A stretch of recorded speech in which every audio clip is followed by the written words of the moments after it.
myself into gear. Let's go. Oh, and I feel good today with my wake up in the morning espresso. I feel good today. It's my feel good breakfast show.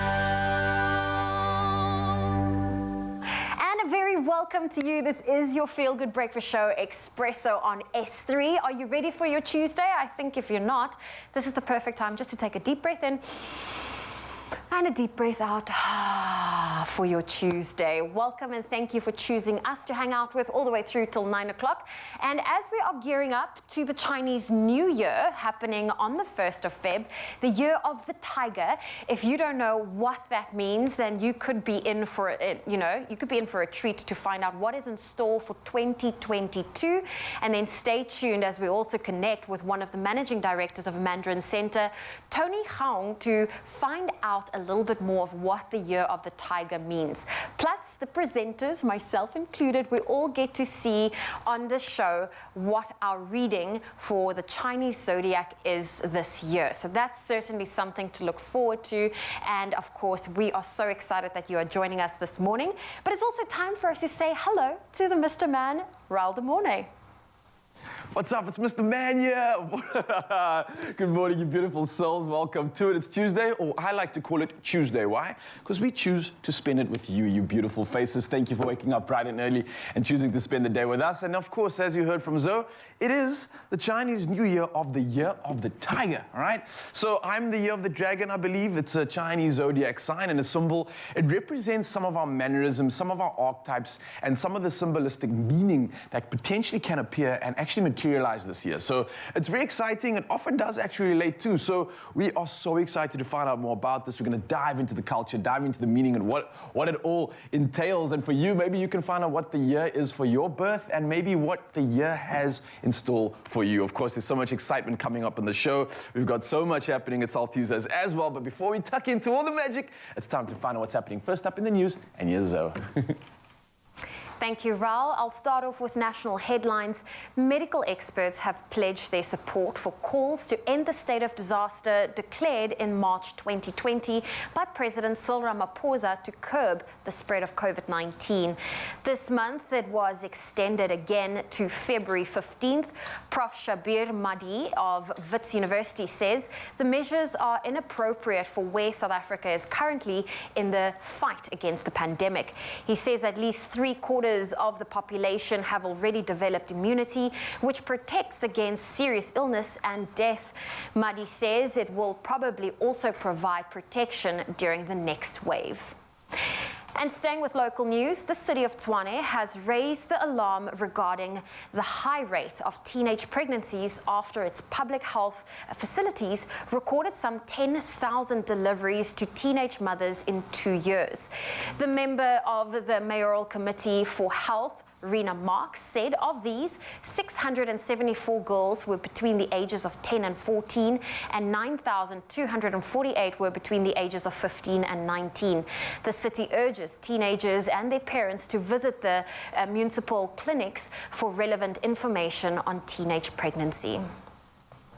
And we now move to news abroad. The military in Burkina Faso says it has seized power and overthrown President Roch Kabore without violence. The announcement was made on state television by an army officer who said both the government and parliament had been dissolved. The president's whereabouts were unclear, but the officer said that all those detained were in secure locations. The coup came a day after troops seized barracks and gunshots were heard in the capital. And then some 8,500 combat-ready U.S. troops are on high alert to deploy of short notice amid rising tensions over Ukraine. Russia continues to deny planning military actions against Ukraine despite massing some 100,000 troops nearby. President Joe Biden made a video call to European allies yesterday as Western powers aim for a common strategy against Russian aggression. Some NATO members are already sending fighter jets and warships to Eastern Europe to bolster defenses. Last weekend, some 90 tons of U.S. lethal aid, including ammunition for frontline defenders, arrived in Ukraine. And next, tourism-wise, the Western Cape has much reason to boast. People living in the Western Cape have every reason to feel extremely proud, as 4 of the 5 spots in South Africa has bagged in the leading places 100 most loved destinations in the world, and that list, of course, are in this province. Now, the Tourism Sentiment Index identified its top 100 most loved through an intensive data study where more than 1.6 billion online conversations and some 21,300 global destinations were analyzed. Knysna ranked in the top 20 at number 19 with the tourism sentiment score of 30.23. Stellenbosch was placed at number 23, scoring 29.31. Hermanus, number 41, scoring 27.65. And Cape Town, number 54, scoring 26.24. Pretoria made the list at number 73. The Sunshine Coast in Queensland, Australia, gained the top spot. Welcoming the announcement was Western Cape Finance and Economic Opportunities MEC David Mania said the ranking demonstrates that the Western Cape is a world-class destination and a firm favorite on the global travel bucket list. Well, we certainly hope you will make your way to the Western Cape throughout the year, but that's where I leave your morning headlines. Let's take a first look at your sport. Here's Ryle.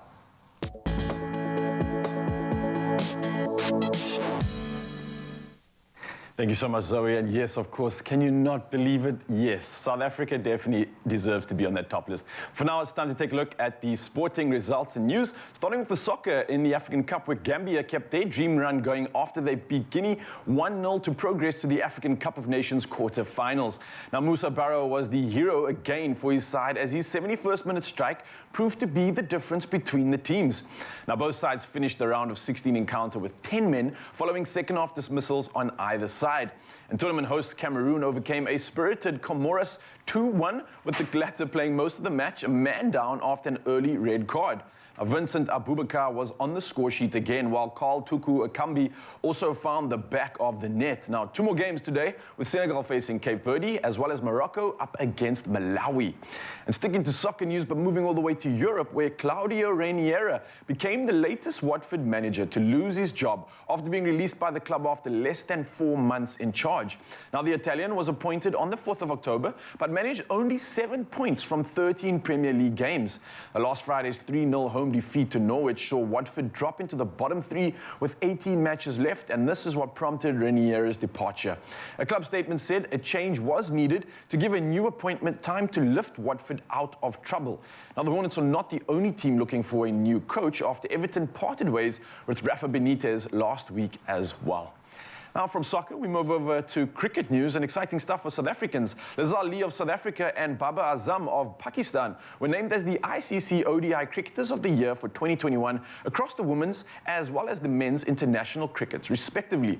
Now, Lee had an outstanding year in ODI cricket, scoring 632 runs in 11 matches, and that's an average of 90.28. Absolutely incredible stuff. Now, this included a century and 5 half-centuries. And in the men's category, Pakistani skipper Baba Azam also had quite an impressive 2021 across all formats of the game. He scored a total of 405 runs in the 6 matches at an average of 67.50. Now, this included 2 centuries. And Joe Root was named Test Cricketer of the Year, while Shahim Afridi was named Men's Player of the Year after taking 78 wickets in only 36 internationals. And now, from cricket, our last report for sport this morning dives us into the world of rugby. Now, George Ford has been recalled to England's Six Nations squad to replace injured captain Owen Farrell. Now, Farrell without the opener against Scotland, head coach Eddie Jones turned to Ford after leaving him out of the initial 36-man squad. Now, Johnny May withdrew from the squad due to a knee injury, and Courtney Laws is available to train this week as he is undergoing a head injury to return to play protocols. Now, Elliot Daly has been called up, while Nick Isiekwa has also joined as injury covers for Laws. And England played Scotland in the opening game, now this one to take place on the 5th of Feb. That's all we have for the world of sport. We'll see you in the next hour. For now, it's time to touch up and see what's happening in the world of news and the weather, and I'll see you in just a bit.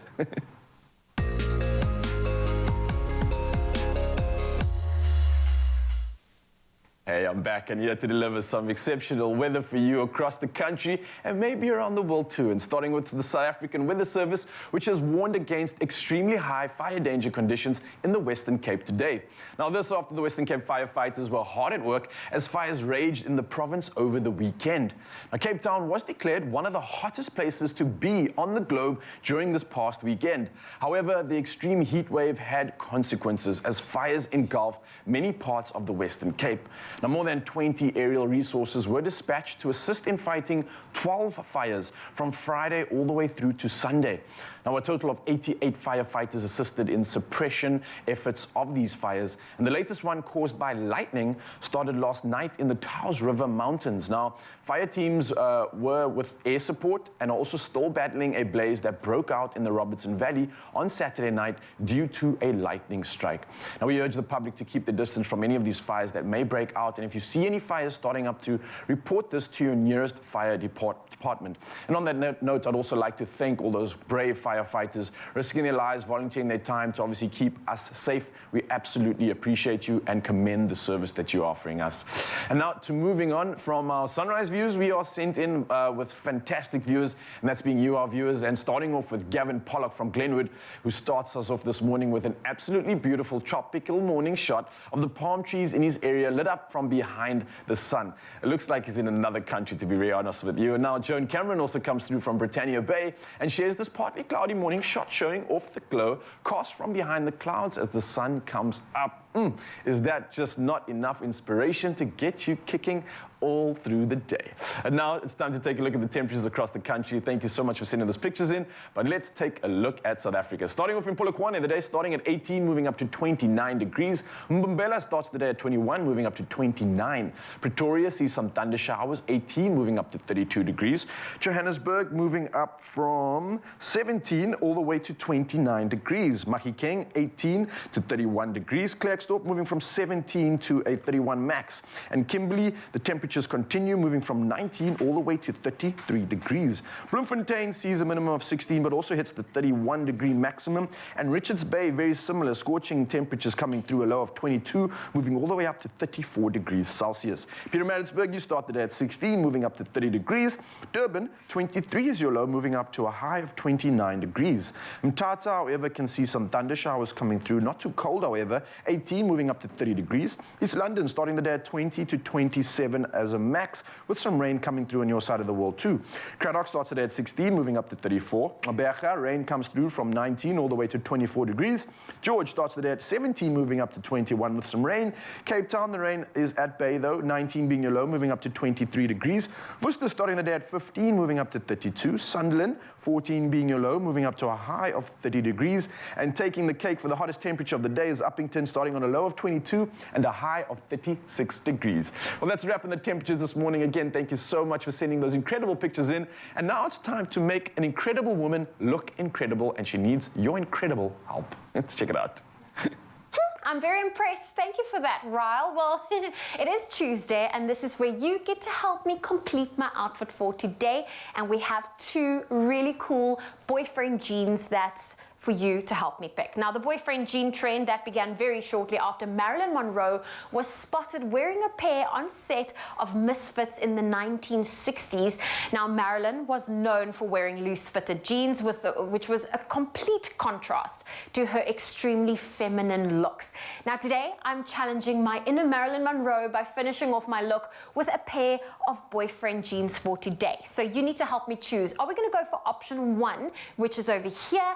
This is a relaxed boyfriend jean that is a wardrobe staple. It is cut from comfortable stretch blend, and this pair features a subtle abrasion, as you can see.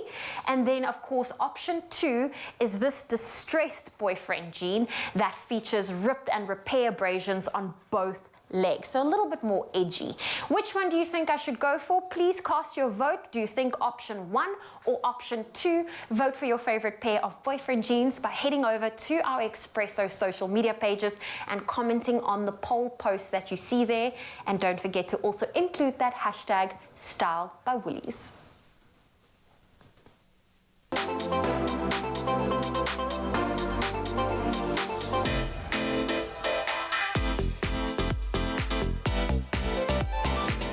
Only you can make my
Yes, welcome back, you beautiful souls. It's Tuesday, and we are choosing to spend it with you. And another special soul has just arrived in the studio. It's our guest today. He's a singer, a model, and a business owner. I don't know what else is on the list, but we're going to find out right now. He goes with the name of Tyrone Nell. Now, Tyrone first captivated audience as a signed male model, and now after 9 years in the advertising and, well, in the industry itself, having started his own business, he started to run into the spotlight again now with his soulful single. It's called Think About You. Now, his piano ballad written and composed by Nell himself, and it reminds the listeners that you'll never be alone. Tyrone, good morning, man. How you doing? Good morning. I'm fantastic. Thank I you. see why they called you a model. Clearly, you haven't let that one go. That's perfect hair, perfect face. Well played. For this time in the morning, that's very impressive, man. I mean, look at you guys. You know. Oh, well, you know what? It's so great to have you here. And I was just listening to Raul now. That's a very impressive bio. Yeah. I love the message behind the song. I'm pretty sure all Liverpool fans are like, yes, you'll never walk alone.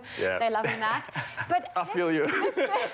let's talk about you. I mean, you've had so many cool adventures, from going into modeling, then advertising, starting your own business. When did you realize singing is something I'm passionate about? Music's always been something that I've been passionate about. I remember from like being a little kid putting on shows for my mom and her friends, and just like jumping on the bed, singing with your hair brushed, in the shower sings and all the rest of it. And but over the years, I kind of took a back seat and my focus shifted to other things like the modeling and studying and building a career and all the rest of it. And then about 2 years ago, those dreams resurfaced again, and I was like, okay, it's time. It's time to pursue what it is that I had envisioned for my life as a child. And that passion never dies. It's always there. It just needed a little bit of a reignition, So that's always something that's been with me, and now I get the opportunity to do that and create this reality that I envisioned for my life, and it's all happening. I mean, me sitting here right now, I'm like, what is going on? Yeah, man, this is real. You don't have to pinch yourself. You're alive in the moment, and Mzansi's listening as well. But man, I love what you said there about the fact that your passion never dies, and you got the chance to reignite it. I think it's such a great message from Mzansi as well. Yes. We go through a lot in the year, and we have to deal with certain things, especially in the last 2 years, but don't kill that passion, man. It's always going to resurface. And for you, it resurfaced in such a beautiful way that it inspired you to write a single, man. Like, how does that come about? I mean, you mentioned the start of that journey, but when it actually comes to putting those words on paper, where do you actually get the inspiration from? What is fueling you, and how do you get to the point where you're like, yeah, I'm proud of this, I'm happy with this one, I want to put it out to the world? Yeah, well, it's been a big learning experience for me, like the making of music and the process that flows. With Think About You, I attended the Songwriting Academy of the UK's. They had an online course which I attended, and it was the first song that I sat down at my piano and I was like, okay, let's see what comes through. And it started with 4 basic chords, and after that a little melody came through, like started humming, and then the message that I wanted to sit down, or the purpose of the song that I wanted to sit down was the key message in Think About You. And it's ultimately written about my biological dad who passed when I was a baby, and I'd always wondered what life would be like if he was still around. My mom and I went through some challenging times, and in those dark moments I'd be like, kind of envision what it would be like. And so the lyrics that came through is basically that affirmation that I'm not alone, he's still here, he's been with me on the journey, and he had some really cool messages to deliver in that song to me as well. So you'll hear like the lyrics, you're perfect as you are, follow the stars, chase your dreams, just be yourself and trust and believe. Yeah. I love That's that, man. I can just picture him upstairs now, just waiting for this moment where you're going to serve him Zanzi with his popcorn. That's my boy. There we go, yes. But that's also really beautiful, because you always have something of him with you, no matter what you do, and it's now going to be coming through your lyrics. I find it quite interesting that you started your music journey 2 years ago, and the pandemic's almost 2 years old. How was that transition? Did that lockdown give you the time to actually focus on the writing, or was this the time where you actually was like, okay, I'm just going to do it, and then boom, the pandemic hit? Yeah, no, so I was living in Cape Town at the time, well, just before COVID hit, and I'd resigned from my corporate job to move up to Joburg to start up the business. Well, the business had been running, but to focus more on that, and then to give myself some freedom to then focus on the music. So I arrived in Joburg, and I think 2 weeks after arriving in Joburg, we went into full lockdown. And I was like, oh my word, what is going on, guys? And that did. It gave me the time to take a step back and just to not rush the process. I think, sometimes when we set out on these journeys, we've got to get it done now. We've got to get it done today. So that kind of forced me to take a step back and just take it easy. Went for vocal coaching and worked with other musicians and collabed with other people in Joburg, and I started learning that process. Started learning what goes into creating a song. So I think COVID definitely, it's got its silver lining, and I think for many people, there is that silver lining. It's done us good. I think, this is my perspective, it's done us good in the bigger broad of scheme, in the bigger scheme of things. Yeah. Definitely, man. Look, it's so great to have you on the couch. Before we go, just maybe a plug from Zanzi. Where can they find more of you before they obviously listen to you singing? And also, what can we expect from the year? Anything good to look forward to? Yeah, so I've got my next track's releasing on the 14th of February on Valentine's Day. It's called Be Free. It's a little house track. So the previous 2 tracks have been these adult contemporary ballads. So I'm very excited about venturing into the house and the dance scene. And they can tune in via iTunes, Spotify, Deezer, Tidal, Instagram, Snapchat. It's available everywhere. And they just got to look for Tyrone Null. It's TYRONE, and that's at Instagram. Beautiful, man. Here we go. Tyrone Null is not going anywhere. He's hanging out with you, and of course, he will be performing for you as well. So stay tuned to your Feel Good Breakfast show. Tyrone Nell, not just a pretty face, huh? All right, time for us to open up to some exciting experiences. You get the chance to experience Red and unlock summer even further with Vodacom's Red plans and amazing giveaways. There are lots of them. Switch to Red and you get to enjoy a free one-night stay at any Protea Hotel by Marriott. Now, of course, we know that there are many travel experiences that one can tap into and enjoy with Vodacom Red, from, amazing discounts, off flights, as well as hotels, to free roaming when you travel abroad. There really are lots of reasons why this makes all of the sense. I mean, if you think about it, if you were traveling on business, for example, then you wouldn't need to worry so much about the cost of traveling to a hotel abroad and getting those roaming discounts as well. I mean, come on. It's a game changer. Now, we want to hear from you, and Vodacom and Expresso are helping you unlock summer by giving away 10 gigs of data. That's huge. All you have to do to enter this competition is to reply to the competition post, which you can find on our Facebook, our Twitter, as well as our Instagram, and tell us what your travel goals for 2022 are. Don't forget to use that all-important hashtag, #UnlockYourSummer, and this competition will close on Monday, the 27th of Jan, at 10 o'clock in the morning. T's and C's, you can find them on expressoshow.com. Good luck. Some people just choose to experience life the normal way, while some choose to experience life the Red way. Experience Red and unlock more this summer. Further together, Vodacom. Only you can make my day.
Yeah, the coolest intro in the game right now. You know, when Mike Pedro's in the studio, we're going to be talking about something special. So all you sporting fans out there, stand up and get ready because we're about to preempt something special. 2022 promises to be an absolutely great sporting year with a number of major tournaments and competitions scattered in amongst the usual events. Now, two of the major sporting events to look out for are undoubtedly the Commonwealth Games and the T20 World Cup. So, of course, we're going to dive straight into it, and with us to preview these competitions is sports producer and anchor, as well as a very good-looking man. Wow. His name goes by Michael Pedro. How you doing, Mike? Good in you, Rob. Fantastic, man. It's always good chatting to you because you like familia, man. You remember, we're like Liverpool fans. Yes. So it runs deeper than that. No, this is better than chatting with Graham. There's a bit of friction with the Spurs. Gee, I hope you're listening. Jeez, are hiding out there. It's like, oh. You and I are at least on the same page.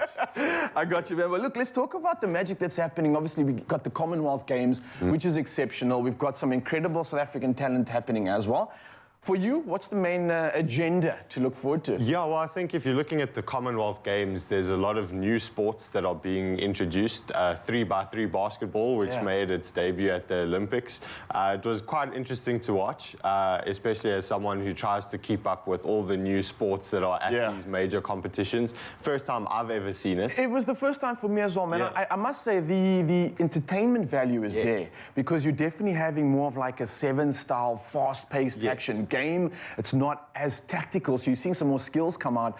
But the pressure's still on. I mean, you're still playing basketball at the end of the day, right? Exactly, and you're playing for your country at the Olympics, in this year's case, at the Commonwealth Games as well. I think a feature of the Commonwealth Games this year is the number of women's events. I think for the first time ever, there's more women's events than there is for men. I think 136 women's events, which is amazing to see. Cricket is one of them as well. So another chance for the Proteas women to show their stuff on a global stage.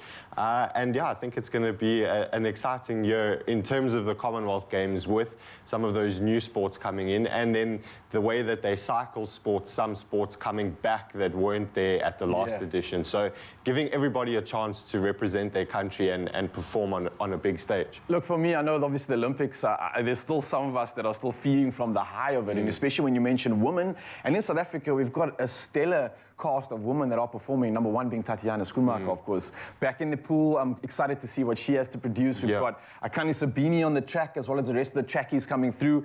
And then let's not forget the Sevens team that have been absolutely dominating all the tournaments. I think it's like, I don't even know how many games in a row that they've won. It's like their 4th or 5th consecutive tournament win. So definitely looking like they should be the number one team for the Blitzbox Rugby Sevens. I mean, let's hope so. If they carry on the form they're showing over the last like 5 or 6 tournaments, then they have every chance of winning the Commonwealth Games. It's a big year for Sevens as well, with the Rugby World Cup Sevens later in the year.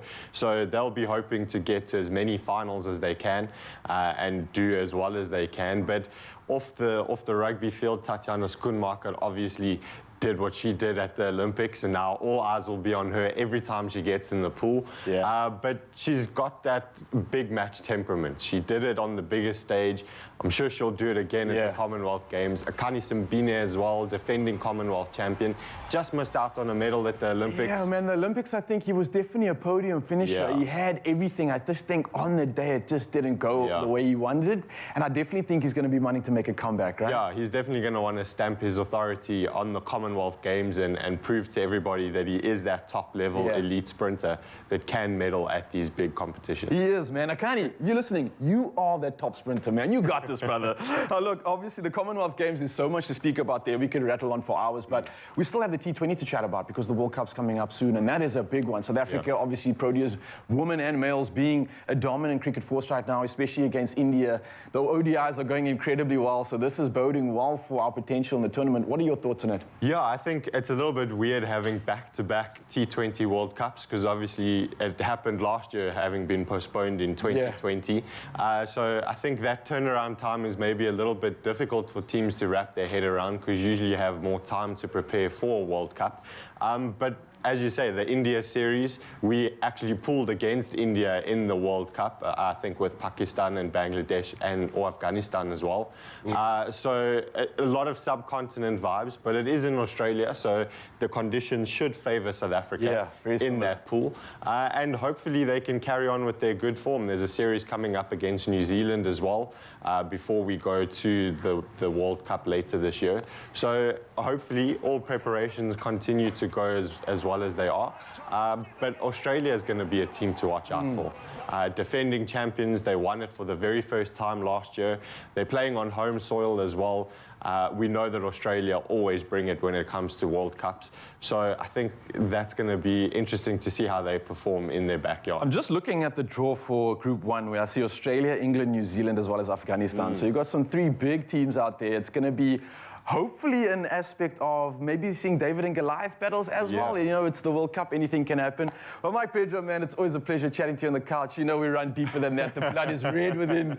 But it's always a pleasure chatting to you, man. You're feeding us with so much when it comes to sport. You're doing exceptionally on the couch. You're looking so good when you do it as well. And I think the rest of Mzansi is absolutely hyped for the sport that's coming up. So we'll be touching base with you again later. And speaking of sports, speaking of fitness, speaking of health, here's something you might want to get off on the couch and try right now. Well, let's first see how strong you are. Thank you, Ryle. A lot of people, the push-up is one of those first strength exercises that they're exposed to from a young age, but don't let its simplicity fool you. The push-up is a tried and true tool for development, especially developing the upper body and core strength while also adding muscle to the chest and shoulders. Now, fitness instructor Ianthe Africa is here with us today to take us through some of these variations. I love the fact that you've brought some resistance bands along, so it's not a case of just doing push-ups. No, definitely not. So Ianthe, where are we going to start off with? Okay, so let's start down on the floor. So we'll use the bands for the last one. Okay. Yeah. All right, so coming down onto your knees, I'm going to be showing you 2 push-ups first, that's kind of to help you build strength first. Because I think when everybody hears the word push-up, it's like, oh. You're petrified. It's like saying burpee, and you're like, no. Exactly. Okay, so we're going to come down on our knees, palms in line with the shoulders, and we're going to do what we call a negative push-up. Okay. So basically what you're going to do, you're going to control yourself on the way down. Think of your elbows going slightly more inward toward the body than out. And we're going to go down slowly, and then you just push yourself back up quickly, as quick as you can. Okay. So And this is called a negative This is push-up. a negative push-up, yes. So you resist really slowly on the down, control it, and then a quick push-up. There you go. And then we have the reverse of that, which is the positive. So you go down quickly and then just push yourself up a little bit slower on the way up again. Okay.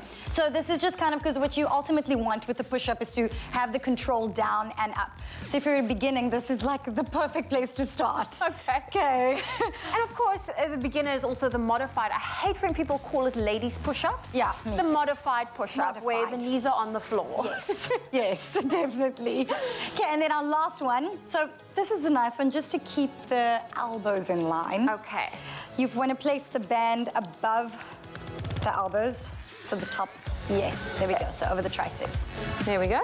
Once again, you can either be in a high plank to do your push-up or in a modified position, whichever one is easier. And then this is just to help you get to a safe space, and then the band will basically guide you to make sure that you're not going too low. Okay.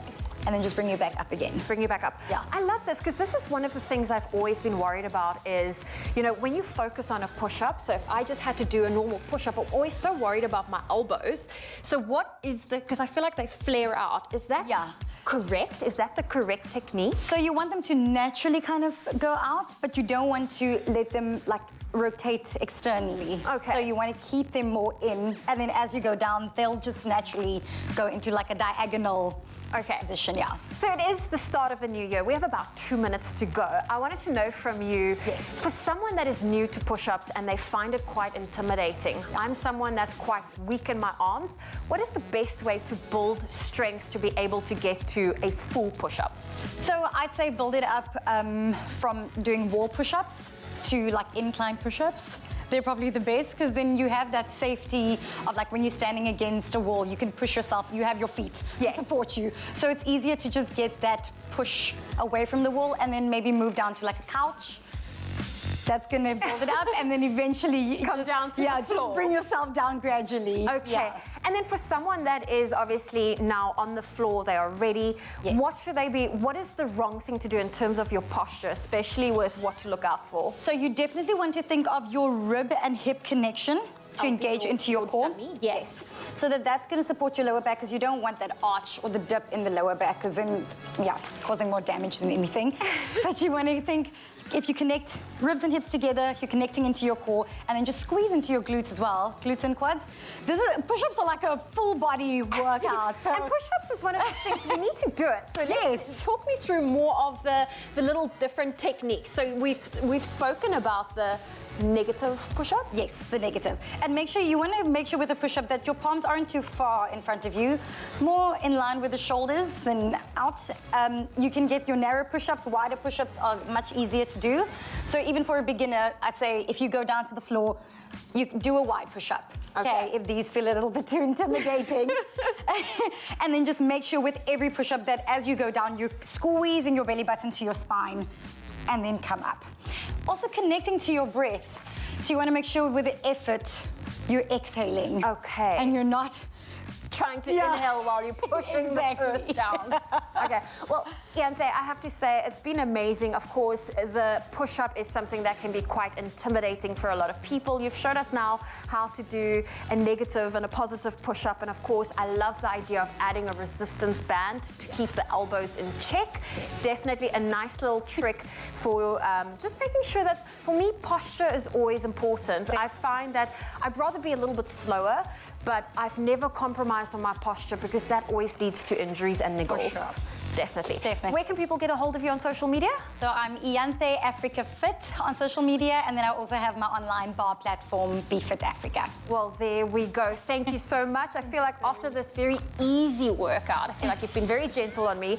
We can refresh with some Clover Crush Orange, and of course, we did a little fun workout. But if you perhaps have a workout or two when it comes to the arms and shoulders that you'd love to share with us, please do so on the Expresso Facebook page. Cheers. Cheers. Cheers, Zoe. Oh, you can make my day. Simple as CBD should be.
Welcome back as we delve back into a very full basket of goodies when it comes to sport this year. And of course, the much talked about FIFA World Cup will take place at an unusual time of the year with the first match in Qatar on the 21st of November. Try and wrap your head around that one. There'll also be a festival of rugby on our own shores this year as the Rugby World Cup Sevens are set to be staged right here in Cape Town. That's on the 9th of September, and we know how the Mother City does a tournament like that. With us to preview some more of the major events coming up this year, sports producer and anchor Michael Pedro. Raul was flirting with you earlier. Now I feel like I've got to flirt a little bit. No, it's okay. Favoritism. It's okay. You do look beautiful this morning. Thank you. You fill that couch. Just You guys are both my favorites. It's fine. I don't know. That's what I say to my children, but one of them knows that I have a favorite. We love big tournaments because we obviously have been starved of the really big ones because we want to see our top athletes performing at their very best. And nothing better for me than watching the stars of the Premier League, the stars of La Liga, go and do duty for their country in the FIFA World Cup. However, we want to see Bafana doing duty at the FIFA World Cup as well. But let's talk about FIFA at the moment and this next World Cup. Albeit slightly controversial, new territory being broken in Qatar, which is great. Now I have a feeling they're going to stage a beautiful World Cup. Controversy surrounding FIFA again, still. Has it ever left? What's the state of FIFA? How are you feeling about the World Cup? Yeah, I think it's a difficult one because Qatar obviously are delivering in terms of stadiums and architecture and the beauty of the infrastructure that they're developing for the World Cup, but there's a lot of question marks as to how that is happening. There's also question marks around the fact that the only reason the World Cup has gone there is because of the money. But at the end of the day, FIFA is a business. They have to go where the money is, and at the moment, the money is in Qatar. I think it's just a little bit strange for the players to wrap their heads around playing in November, a World Cup. Usually it's June, July, off-season from their regular league performances. So I think wrapping their heads around that in what is already a pretty hectic year. I mean, AFCON is on the go at the moment. And then there's the full league seasons as well. Champions Leagues for teams in Europe. Obviously, every continent's version of the Champions League as well. And then the World Cup at the end of the year. So it's going to be a hectic year for the guys who actually have to go out on the field and do the business. Hence why Manchester City has 3 squads. Yep. That's why they have that kind of depth. Bafana's exit, not to kind of beat a dead horse here, that in itself was quite controversial. Were there any kind of new findings? I know that we put up our hand after the fact and we're hoping for some kind of backdoor. Is there any likelihood that we might be able to find a loophole somewhere? Not at the moment, no. So Ghana have already been scheduled to play their World Cup qualifier playoffs, which is obviously what they qualified for by beating Bafana. So those games are already set in stone. Unfortunately, there's no Bafana at the 2022 World Cup. We just don't have enough money, man. We don't have enough money to pay. So talking about the teams that are there, who's likely to shine? We look at always the big guns. Maybe our European action last year gave us a bit of an inkling of who's going to be shining. Portugal, we know that they're always going to be superstars, and a couple of superstars in the various leagues in their team. Spain seem to be representing at the moment. Italy have a young side that's changing the way Italian football is being played. And then a couple of big guns right across the board. England might even have an outside chance after their brilliant showing in Europe. How are you feeling about the inner circle? Who's likely to take this one? Well, I think it's interesting that you mentioned Portugal and Italy because only one of them will actually end up going to the World Cup. They're playing each other in European playoffs. To get to the World Cup. So it's crazy to think that there's going to be either Italy, who obviously won it in 2006, or Portugal, who are European champions or previous European champions, are not going to be at the World Cup. So I think that opens the door definitely for teams like England. Bafana. Yeah. just give us some free. Opens the door for teams like England, who do have a young squad, a lot of talented players. Opens the door for Spain, who are in the same boat, also trying to rebuild and go back to the glory days of 2008, 2010, 2012.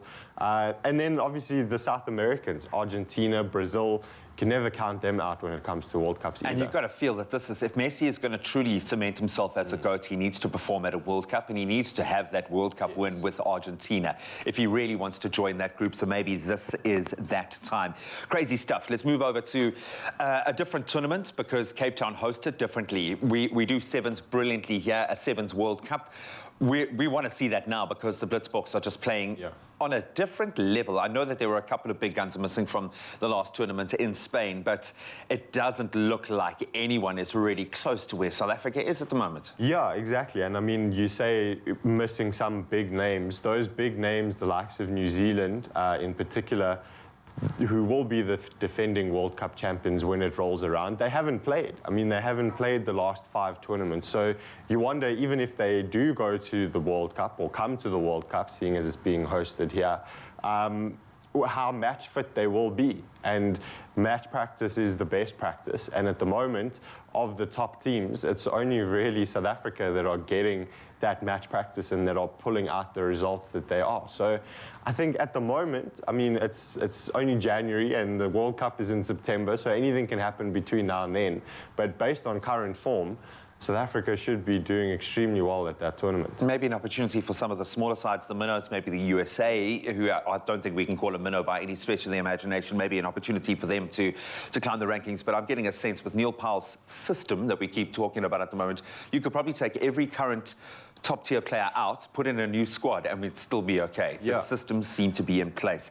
Buddy, it's going to be amazing. So many cool things to look forward to this year. We're going to have a lot of fun. The banter will be strong in the English Premier League, no doubt. I think that's going to turn into an event in and of itself. You can let us know what you are most excited about. Is it seeing South Africans in the water in the Commonwealth Games? Is it seeing the Blitzboks on home soil doing it how they do? So much to look forward to, even if we can't see Bafana in the World Cup. But I don't know. I feel there's still a hope. I still believe. I still have a hope. But Mike, thank you so much for joining us. You can let us know what you are most looking forward to in 2022 on the sporting calendar. Well, lots to look forward to, and yes, we can only hope. Now, from the best sports to keep an eye out for to the best recipes to make your kids, this recipe is sure to pack a healthy punch. I'll go. But one of you said, oh, he's back. Move way. Clover fresh milk. Made with love by Clover. Oh, we're elevating the recipes this morning here on your Feel Good Breakfast Show, because here's the thing, and I'm sure a lot of parents out there will agree with me, getting your little ones and the family in general to eat and enjoy their vegetables, it can come as a challenge, right? It can be such a challenging task. It really can be. I mean, many times you'll see so many kids rolling their eyes as soon as they see the veggies arrive. But here on your Feel Good Breakfast Show this morning, we're all about sharing that delicious inspiration. So open up. It's our collie and vegetable cheese bake. It's guaranteed to be, you know, one of those notoriously delicious veggie-packed dishes that is worth repeating for the entire family to enjoy. And you're going to see why, because Thando Manyoni is in the house. Thando? Hi. Thank you. Come on. Thando, this is really exciting because, you know, I know that for parents, it's a difficult one, especially coming off the festive season where kids really were treated to all sorts of things. They wanted to have sweets, all the treats and all of that. Trying to transition back into all the healthy goodies can be a tricky one. This is a great recipe to sort of hide the veg. Okay. Like, there's layers of veg, but you can't see because it's got the cheese on the top, and kids love cheese. Yes, so and you're making the veggie taste really good as well, because flavor is an important one for this recipe. Yes. I love that. Okay, what have you got? Okay, so I've got some peppers here, onions, and some really good spices. Okay. And our crust today is actually cauliflower. Which is over here. Which is there. So you're going to get started on that. Okay. We're going to get so mixing some eggs into the cauliflower that's been sort of crushed. Yeah. What's this? That is flour. Oh, okay. Do you want all of this flour going in there? How do you feel? I feel like only a quarter of it. Okay, do a quarter. Is it all about feeding? I want to see your feelings. Okay, cool. I suppose the thing about it is you're mixing all of these ingredients together. You want to sort of ease them into the bowl, and that way you're able to see how much of each you need. And then you've got some salt and pepper to taste that I'm throwing in there as well. You cook. Oh, you know me. I mean, I do this every day. I see you. Okay, so I'm going to put the garlic in here as well. I like that there's a combination of really solid ingredients in there. I mean, you're mentioning garlic, and I'm sure any parent will know that that's like a super ingredient when it comes to protecting the immune system for our little ones, right? And then I'm going to throw in some peppers, all the peppers. I feel all the peppers go in here. So, Tanda, the thing about peppers is I often find, how do you avoid getting them to be so watery once you put them in your pan? What is the trick? You need to dry them first? What do you need to do? I think high heat always works. Okay. It gets that absorption going and it evaporates quickly. All right, so Any the higher the moisture heat, that could happen, the better yeah. the outcome. Yeah. Okay, great. So you're mixing all of that together, and then? Adding all the spices. Obviously, you would have to make sure that the spices are appropriate for your little ones. Little ones, yeah. Use the right type of thing. Cinnamon, I imagine, would go nicely, but if you mix it with something more sort of flavorful and savory, right? Yeah, cinnamon is always great in like savory dishes. Yeah. It's always that nice surprise. Or is it like a nice neutralizer? It's like, oh. Queen, you got my full attention. But listen, if you want your attention on this recipe, we've made this super easy for you. Go on our site. It's expressoshow.com. On there, you will find the recipe and all of the ingredients. But you also see how simple it is to bring this recipe to life. There aren't many ingredients involved in it. But one ingredient that you want to make sure you include is this girl here. Yes. Clover NutriKids that has a nutritious range for kids. It aids in the development of strong, healthy bones to bring out the best in our little ones. Now, think of this dish as your favorite pizza and simply add all of your favorite toppings, but you'll see how it all really does come together. Where does our NutriKids go? Into my mix here. Yeah. So okay, cool. Get a little drop in there. Let's get some of that in there. The good stuff. This is the good stuff. How are you doing there?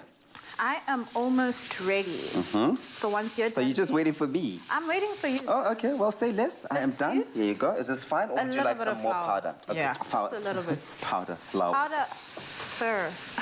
Let's get that pour in there.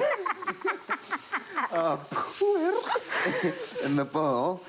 There is always a giggling cameraman in this place. I don't know if you've noticed this. He's always laughing and making fun of us.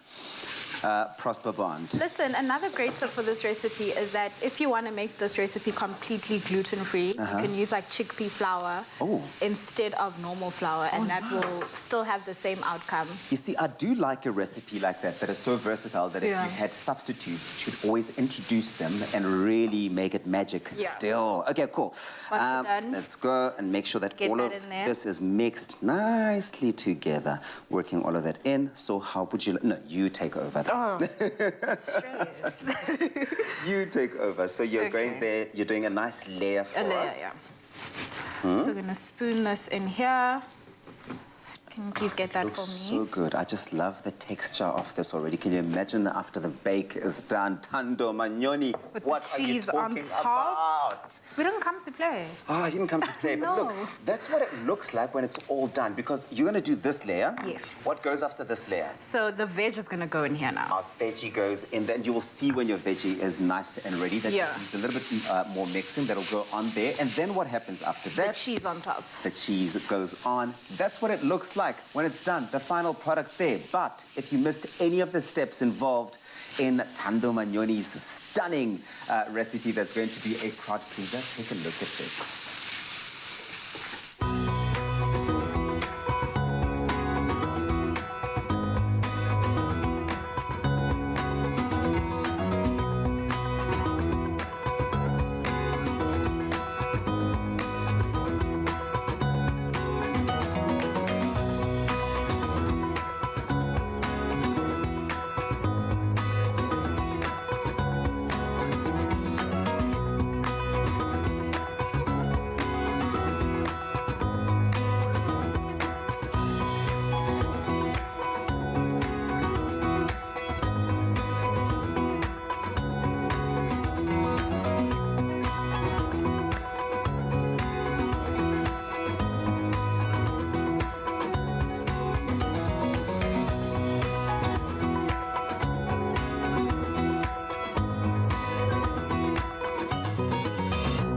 with love by Clover.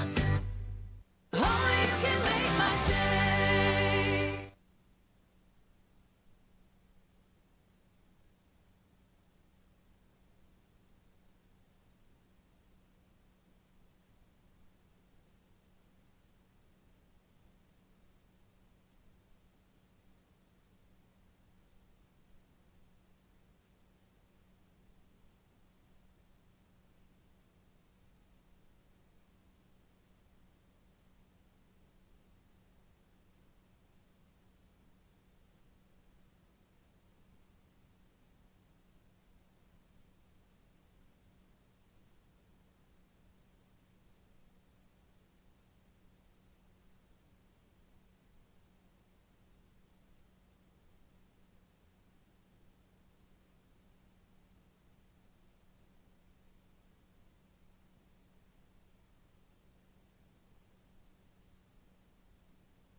It's my feel-good breakfast show. Yes, Mzansi, welcome back to Tuesday, where we, of course, choose to spend it with your beautiful faces. And we're talking about something special right now, and the help from you is how we decided this. Now, all Woolworths denims are made using responsibly sourced cotton, which I absolutely love, yes.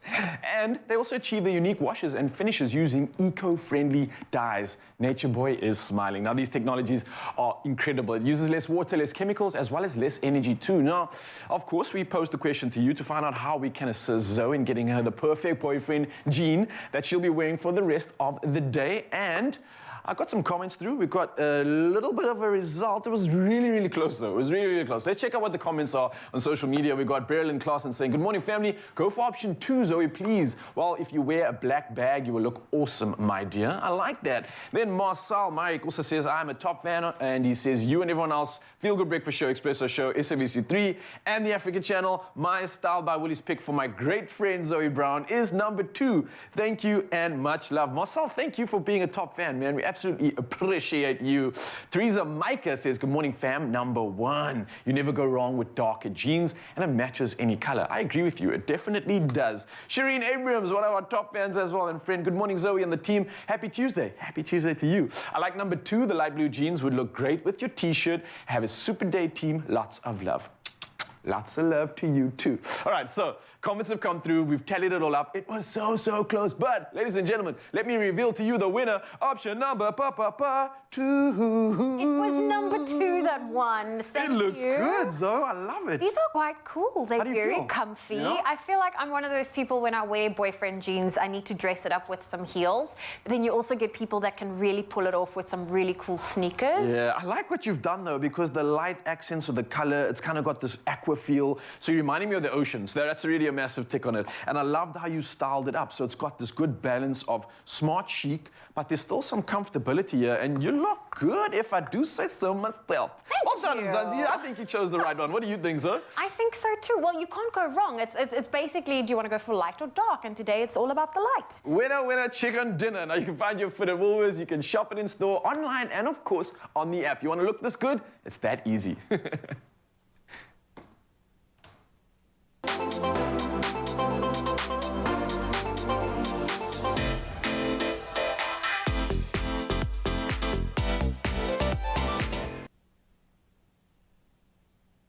Thank you very much, team. Time for us to take a look at the 7 o'clock news headlines here on your Feel Good Breakfast Show.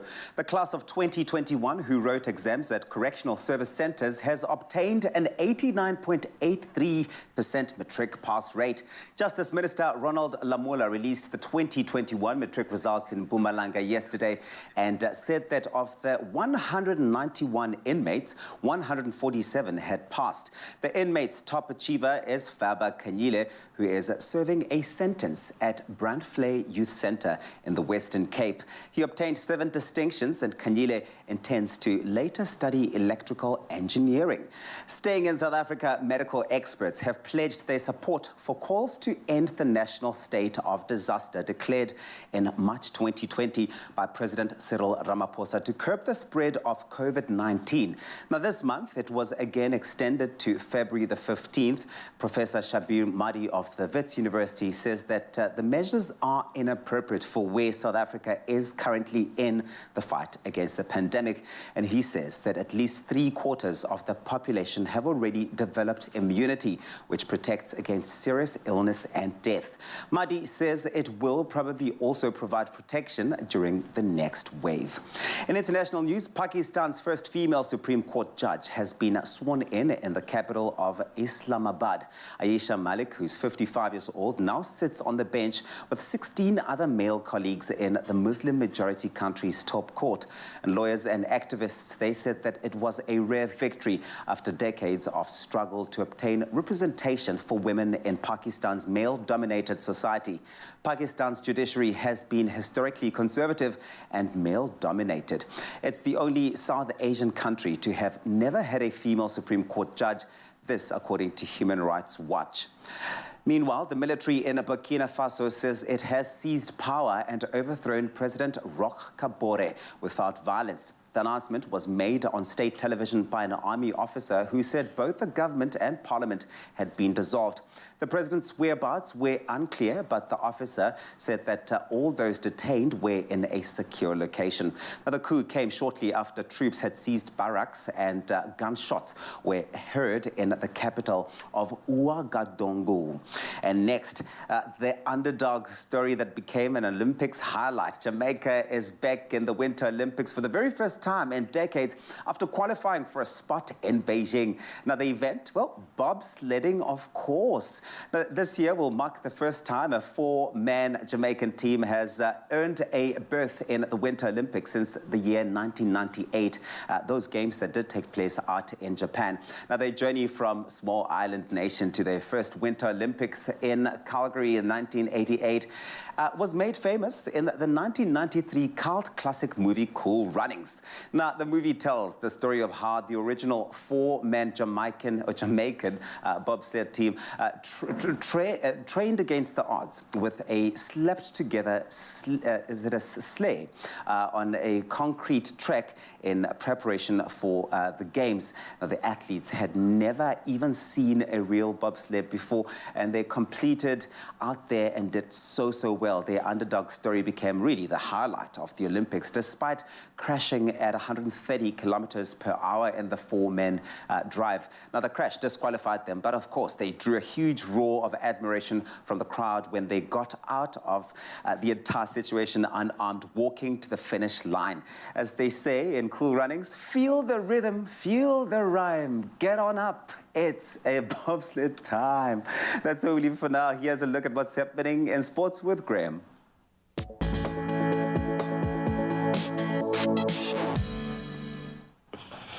Thanks so much, Toby. So let's kick it off with the footballing action from yesterday, certainly the business end now of AFCON. And Gambia kept their dream run going after they beat Guinea 1-0 to progress to the Cup of Nations quarterfinals. Musa Barrow was yet again the hero for his side, with his 71st minute strike proving to be the difference between the two teams. So both sides, they've finished a round of 16 encounter with 10 men following a second half dismissals on either side of the park. The tournament hosts Cameroon, they overcame a very spirited Comores, who've also had a fantastic run. 2-1 though there, with the latter playing most of the match a man down after an early red card. Then the man of the moment, Vincent Abubakar, was on the score sheet yet again, while Carl Toko Ekambi also found the back of the net. And 2 more games today, with Senegal facing Cape Verde and then Morocco up against Malawi. Then staying with footballing news, the big guns, the big heads continue to roll. Claudio Ranieri Ranieri became the latest Watford manager to lose his job. That was after being released by the club after less than 4 months in charge. The Italian was appointed on the 4th of October, but managed only 7 points from 13 Premier League games. Last Friday's 3-0 home defeat at the hands of Norwich saw Watford drop into the bottom 3 with 18 matches left. That prompted Ranieri's departure. Now, club statement said a change was needed to give a new appointment time to lift Watford out of trouble.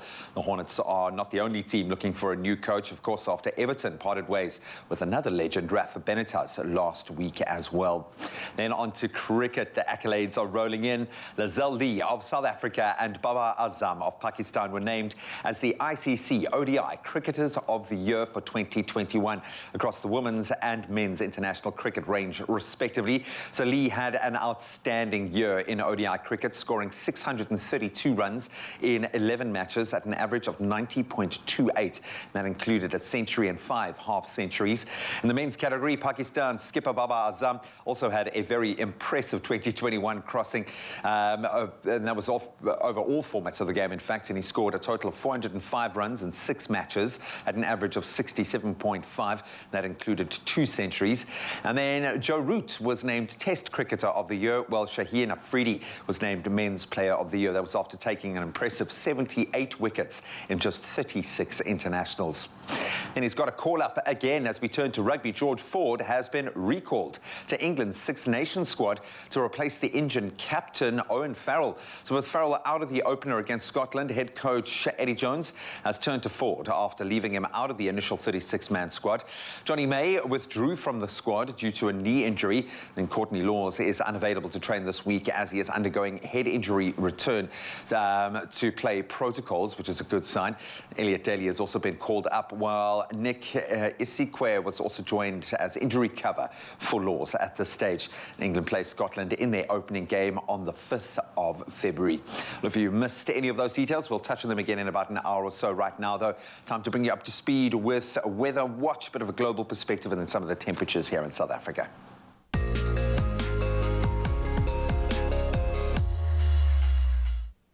Thanks so much, Gene. Now to take a look at the weather, the recent rains, which have resulted in substantial increases in dam levels in northern KwaZulu-Natal, something to definitely celebrate in our country. Now, the Mahlatuze water says it has recorded a healthy rise in water levels compared to the same period last year.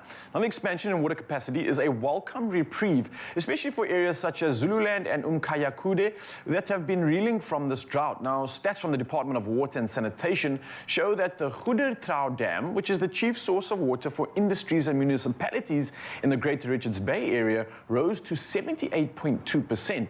Now, during the same period last year, it was only at 62%. In other news, the Pongola or Pongola Poort Dam, which is responsible for supply of water to the far northern regions of KZN, also improved vastly to 72%. Last year, this figure was only sitting at 42.7%, so a great increase over there too.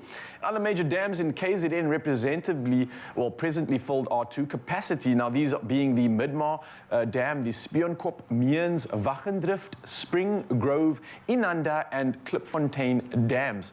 Absolute magic stuff. What a blessing for our country, and it's so grateful to have these rains. Now, from weather news to sunrise views, Joey Peterson from Mshalanga kicks off our 7 a.m. update with this beautiful shot overlooking the ocean, showing off the sun just peeking through the cloud cover in the distance. Very majestic stuff. Then Nick Lombard coming through from the Northern Cape, who shared this fresh morning shot after they received 18 millimeters of rain through the night. Oh, well, Nick, really hope that this brings some relief from this excessive heat that you've experienced. And again, Mzansi, thank you for sending these incredible pictures in. It's so interesting, it's so exciting, and it's so beautiful to be able to see how you start your day in our country, because we absolutely are blessed. And if you were listening to so early in the news, we clearly are on the top list of places to view, and that's another reason why. But for now, let's take a look at the temperatures across the country. Starting off in Polokwane, today starts at 18, moving up to 29 degrees. Mbombela starts today at 21, moving up to 29. Pretoria sees thunder showers, a minimum of 18, moving up to 32.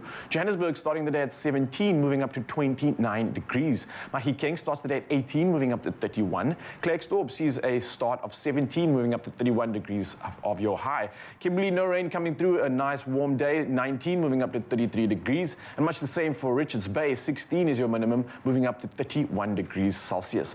Richards Bay also has got a nice scorcher, 22 moving up to 34 degrees. And then in Pietermaritzburg, the day starting at 16, moving up to 30 degrees Celsius. Moving over to Durban, your day starting at 23, moving up to 29 degrees. Mthatha sees some thunder showers coming through, 18, moving up to a nice warm 30 degrees Celsius. The rain continues in East London, starting at 20, moving up to 27. And Cradock sees some sunny skies, 16, moving up to 34 degrees. The rain, however, does continue in Gqeberha, where your day starts at 19, moving up to 24 degrees. And much the same for George with the rain, 17, moving up to 21 degrees. Cape Town keeps it chilly with no rain, 19, moving up to 23. Worcester sees the day starting at 15, moving up to 32 degrees. Sutherland from 14, we move to 30 degrees. And last but not least, Uppington, a beautiful day ahead, 22, moving up to 36 degrees Celsius, that being the hottest predicted temperature in the country. So wherever you are in the country, of course, enjoy, and thank you again for sending these beautiful pictures in. And speaking of beautiful, we'll continue that trend right now with this. Enjoy. That's right, Ryle. It's time for us to get our performance and to get your Tuesday on the right note. Tyrone Nell, he's in studio about to sing his latest single, Think About You. And of course, Lee Berg is on the piano, and he's here for 3 performances. So I can't wait for you to hear it. Take it away. Thank you.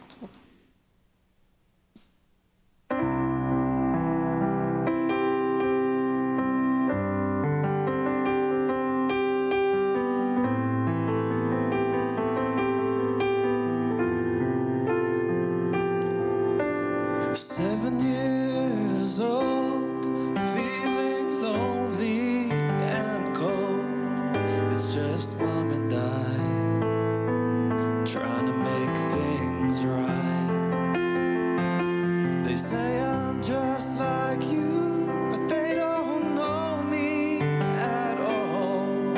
And I don't know you, or is it just me? Wake up every day and pray when it gets lonely out here. I think about you, oh, I think about you.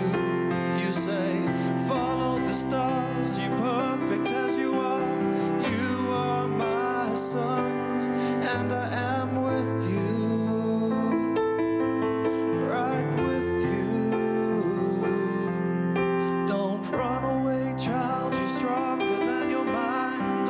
Be kind, Mama needs you. Mama needs you, boy. You're on my mind, and that's alright. I'll keep you in my heart, where you've been from the start. From the start. I wake up every day and pray when it gets lonely.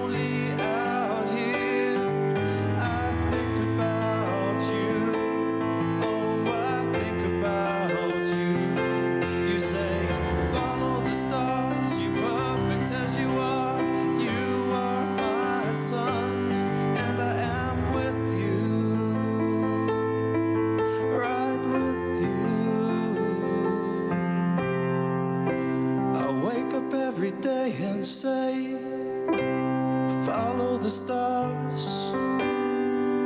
I am perfect as I am. I am your son, and you're here with me.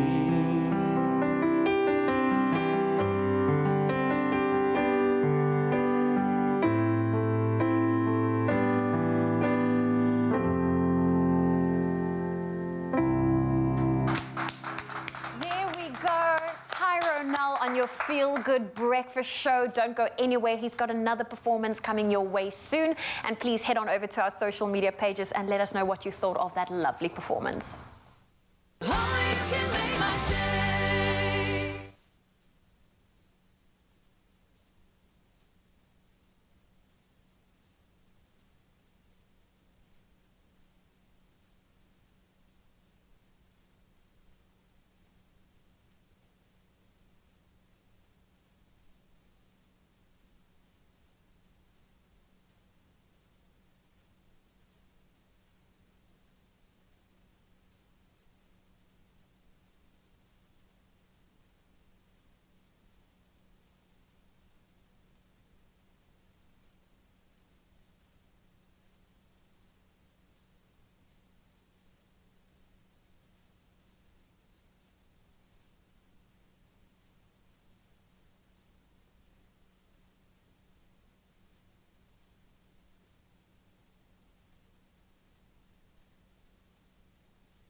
It's my feel-good breakfast show.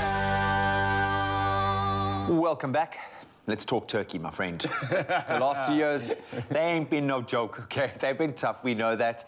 But like a bear coming out of hibernation, we are shaking off that 2020-2021 chaos and opening our hearts to all the good that comes in 2022. Well, man, and there's so much to look forward to. I mean, what good things are coming in 2022?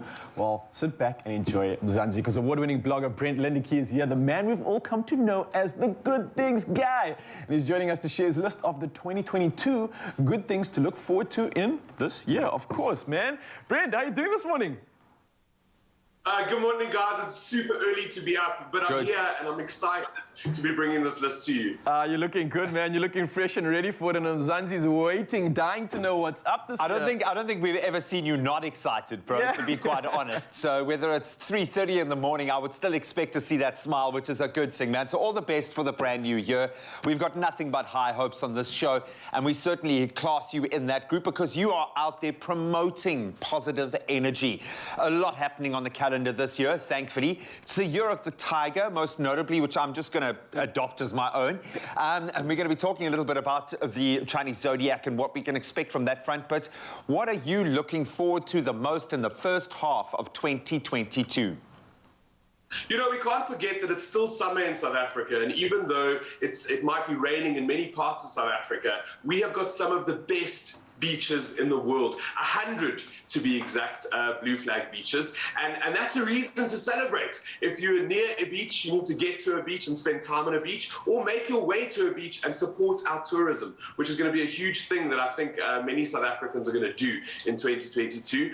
And with that comes all our national parks. We have so many incredible places that we can visit throughout the year.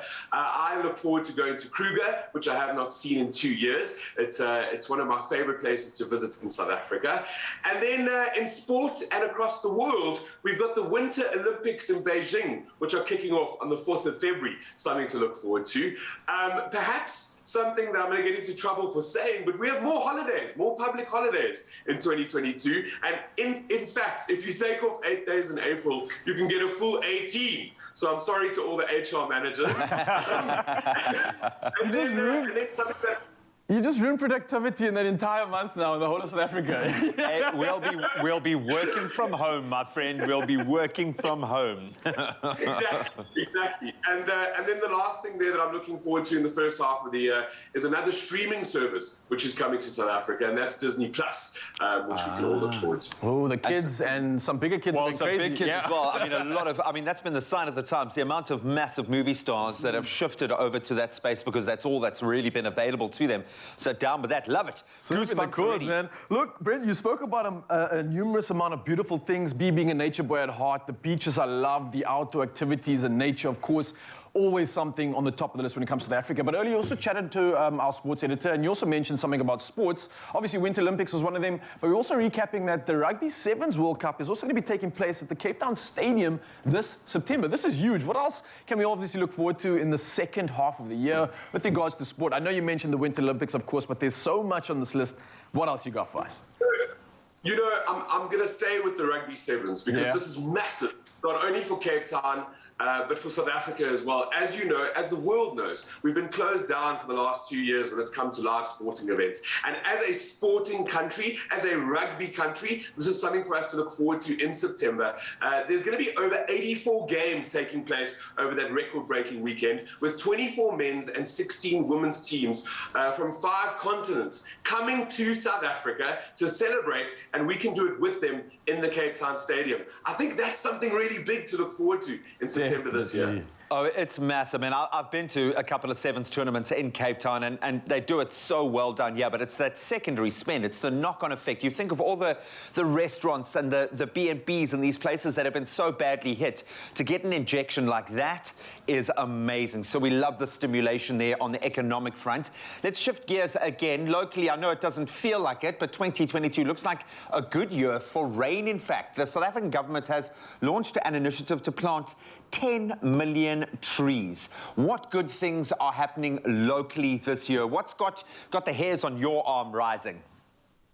So first off, with the rain, I know we've had a bucket load of rain that's been coming down in Johannesburg, and it might feel like we've had a missed summer. But what South Africa must not forget is it was just a couple of years ago that we were facing a massive drought. So for us to have rain, it's a really good sign, not only for our water in our dams, but also for our farmers. Then when it comes to things happening in South Africa that we can be excited about, stargazing. There's so many things happening in the sky above us globally that scientists and people are talking about, and we get some of the best sky viewing opportunities in South Africa. So just keep your ear to the ground as to when these stargazing events are happening. I know we had a comet come past the world about a week ago, which was quite interesting.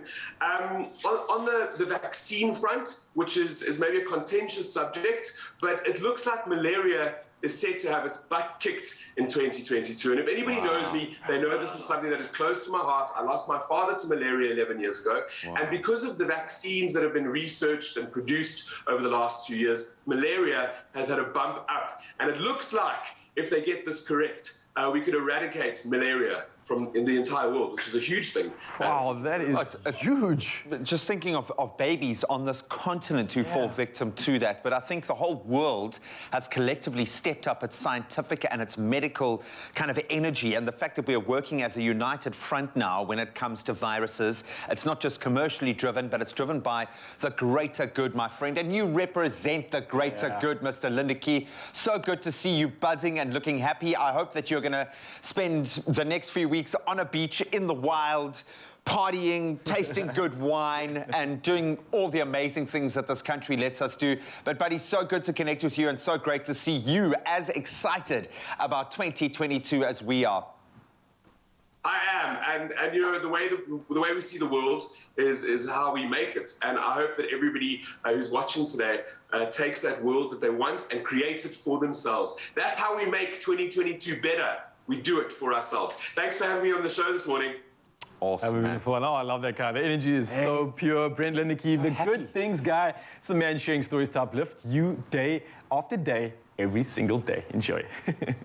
Well, it's time to be in the kitchen, and Thando, Chef Thando, is here to show you all the good things to put in your belly. Now, we're about to make a chicken chow mein, but instead of the usual noodles, we're swapping it out for some butternut noodles. So if this is something you're hoping to do for the year, cutting out carbs, this recipe is for you. Chef Thando, I'm quite excited. I love myself a chicken chow mein. I love a chop suey. So I'm very excited for what you're about to cook up for us. And this is like the no-carb version. The no-carb version. Now, I have a quick question. Whenever I fry my chicken breasts in a pan, am I overcooking it because they end up rock hard and dry? Yeah. So what's the best way to really get them juicy, tender, but I think I just have this fear of not cooking my chicken properly? I think for me, what I do is like that point where you're like, somebody would consider it underdone, then take it off. Okay. Because it sort of still cooks while it's still hot, and then you get that perfect moisture. Okay. You kind of see it. You don't want to go too far. Okay, okay. Because I've been taking it too far, and then I just end up with really, really dry chicken, and it's not pleasant to enjoy the next day. Oh, no. Okay, so you're going to get started on the sauce for me. Okay. Yeah. So in front of me, I have got a little bit of garlic and ginger. Yes.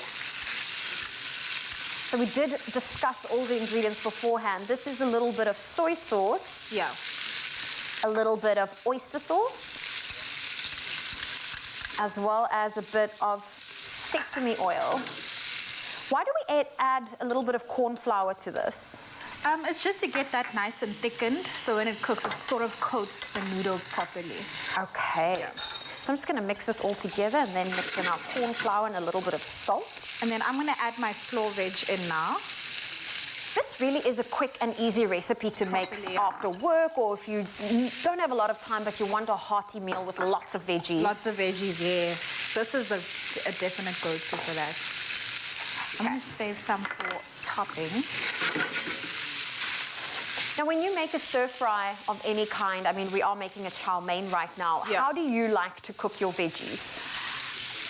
Al dente. It needs to just still have a bite. I don't want soft veg because soggy vegetables.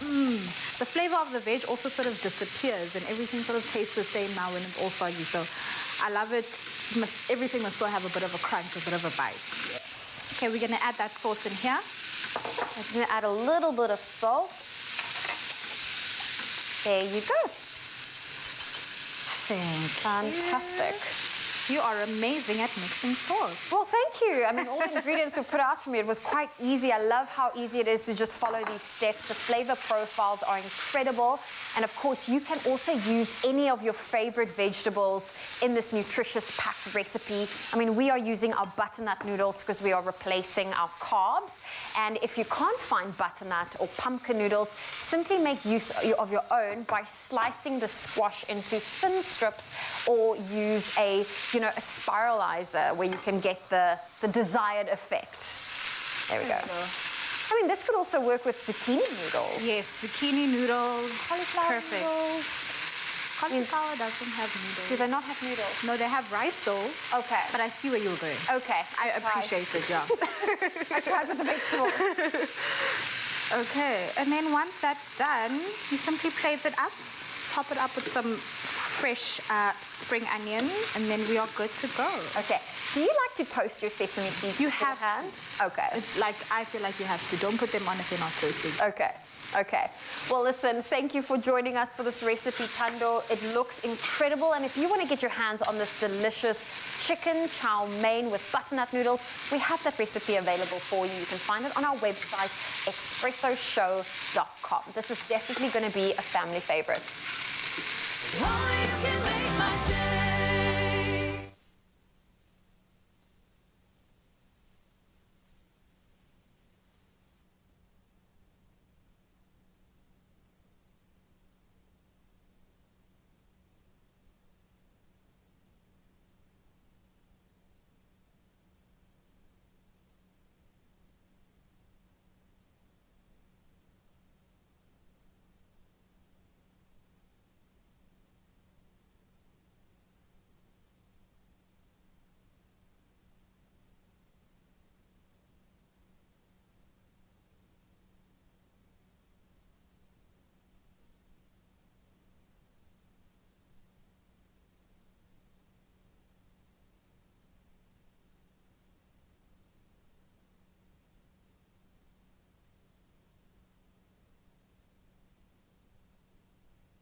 It's my feel-good breakfast show.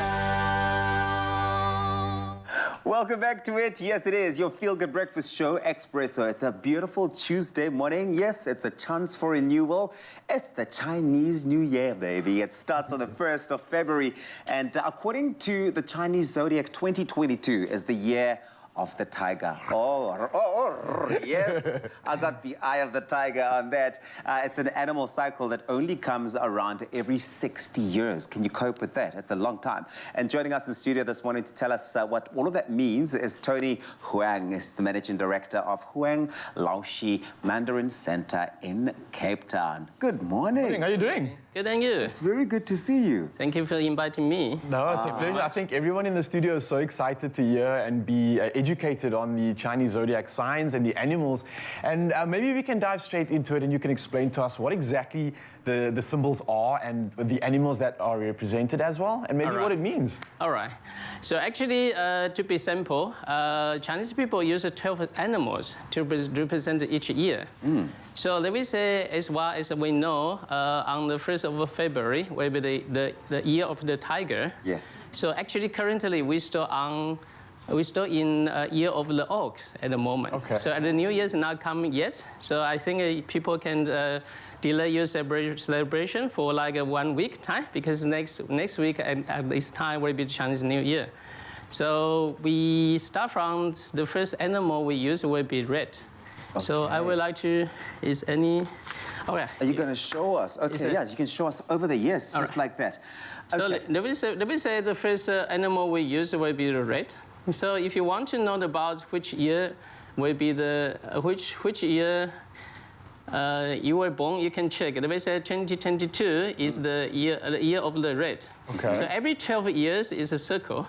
So okay, you so might not... starting at 2022 would be the most recent year, which would be the year of the rat. There will be 2020, then there was 2012. So the next, the next one, let me check. Sorry, my math is not good. The cycle. The cycle will be 2008. All right. So the next one will be ox. Okay. So that's what I said. Currently, we're still on year of the ox. Okay. And next one with tiger and rabbit, dragon, snake, and the next 6 will be horse. And let me say goat or sheep. Okay. A monkey, rooster, dog, and pig. Wow. All right. And it's all very fascinating, and it's very interesting, just, you know, the philosophy and the thinking behind all of it. Maybe let's start here. What's the year of the ox been like? What was the forecast as we stepped into the year of the ox? And what has materialized that really did sort of stick true to that?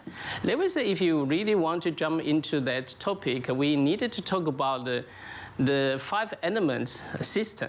So as far as we know, like next year, people know is the year, the tiger year. Yeah. So the upside down. You might sorry. have to, yeah. We know there's a water tiger. So we needed to jump to this one first, because this year we are on the mental ox. Okay. So you see, why you just mentioned about every 6 years is a big circle, and every 12 year is a small circle. So you can see the 5 multiplies 12 will be 60 years. Yes. So we had a mental tiger, we had a water tiger, we had wood tiger, we had fire tiger, and we also had the earth tiger. So let me say all these combinations essentially changed throughout the year, with the element and the zodiac sign being the animal, that combines to create the effect or the force of that period in time. Yes. All right. So actually, people was born in a different year. They had different personality, or they also belong to the different 5 elements. Wow. Okay, so 12 years ago, if you were in the year of the dragon, and then 12 years later, someone else is also in the year of the dragon, but different elements. Yes. I got you. Okay, so, like so what, in terms of this year, are we going into, or out of the metal element, does that mean we're going into the water phase of the year? Yes. What does that mean exactly? All right, so I think I only, as far as, once I know, like, I only had 10 minutes to explain what is going on, so I try to cut things simple, right? I try to cut things, because there will be a very, very complicated calculating system in our calendar system. So let me say, people might curious about what's that. Yeah, what is that? What is that? Barcodes or what? Yes. Did you see we call it gua. But in English, gua. But in English they call it I think it's a hexagram. So the hexagram, you will easily to see that if you have been to UCT, and actually you can easily to find out in the upper campus, there's a fountain. If you just record the memory, you will see. I think I had a photo. If you can show on the screen. Yeah. And also, you can easily find this on the South. This is South African's, South Korean's national flag. Oh yeah. So you can see this thing is also represented that. Yes. Wow. So actually, this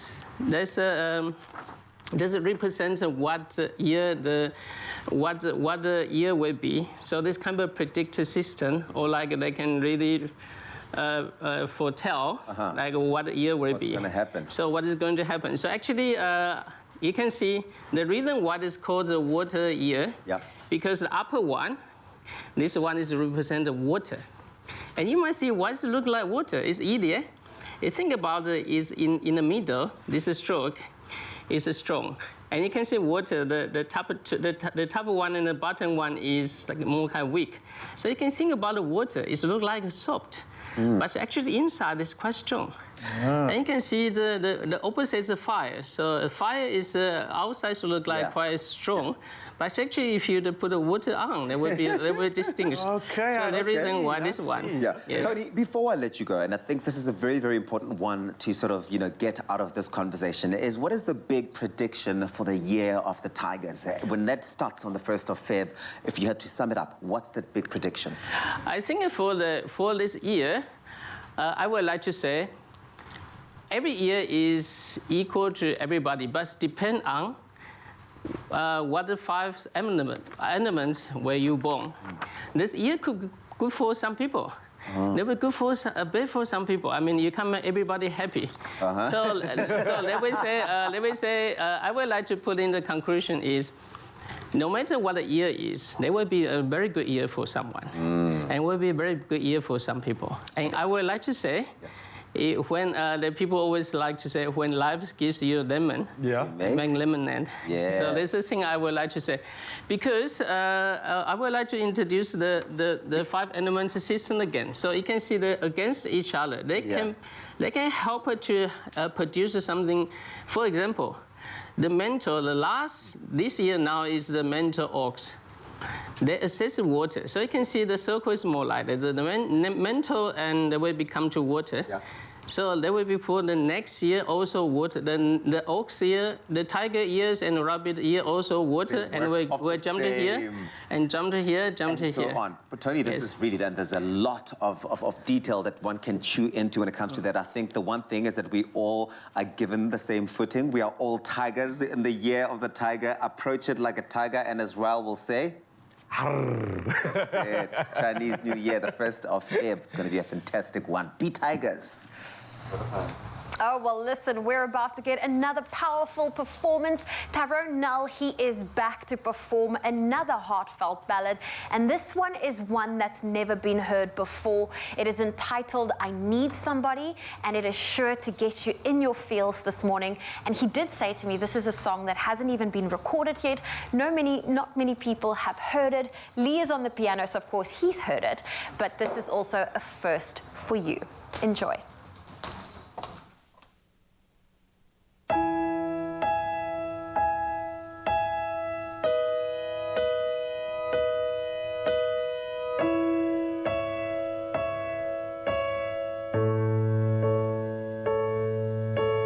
I need somebody to say it's gonna be okay, to take my hand and show me the way. When the seas get rough and stormy and the days turn gray, I need somebody who will say, I love you, no matter what you choose to do. I will ride with you, even when the road caves. I love you, no matter the pain or shame. I will stand by you till it all fades away.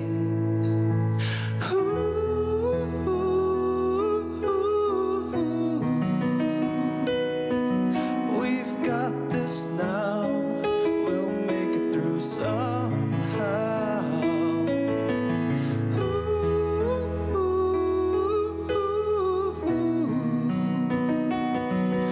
Look into my eyes, we're gonna be just fine. I love you, no matter what you choose to do. I will ride with you, even when the road caves. I love you, no matter the pain or shame. I will stand by you till it all fades away. We all need somebody, and that's okay. Take my hand for the whole way. We all need somebody to say, I love you.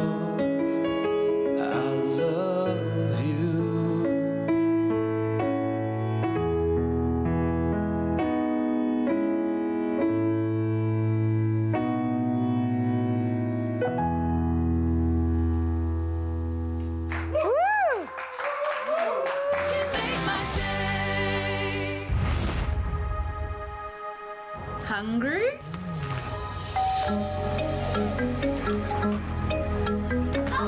Wolf bags. My dad has a certain way of doing things. Dad, 400 Bettywerk. Our Monati connects the family with unlimited home fiber from $3.99 per month.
It's my feel-good breakfast show.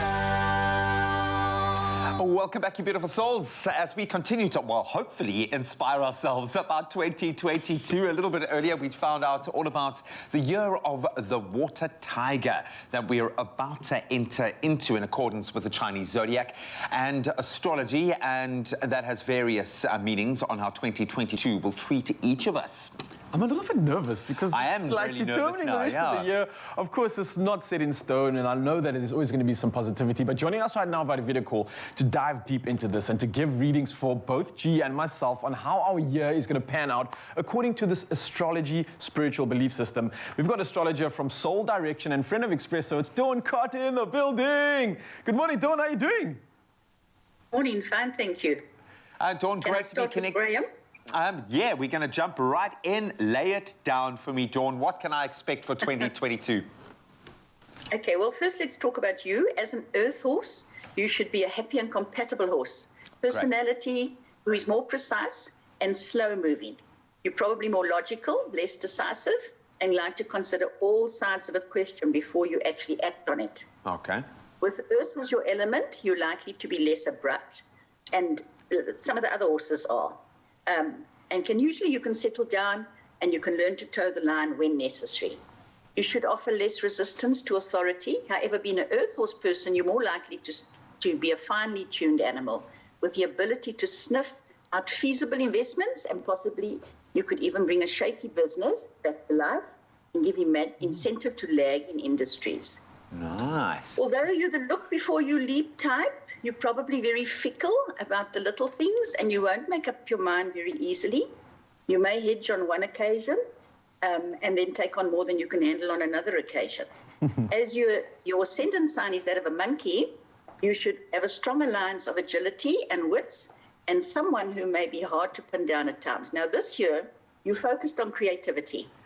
You may find that a creative or artistic hobby may be very soothing for you. However, you're a very talented individual, and it is important for you to find a channel for all of your creative energies. Your hopes and dreams and wishes are major themes this year.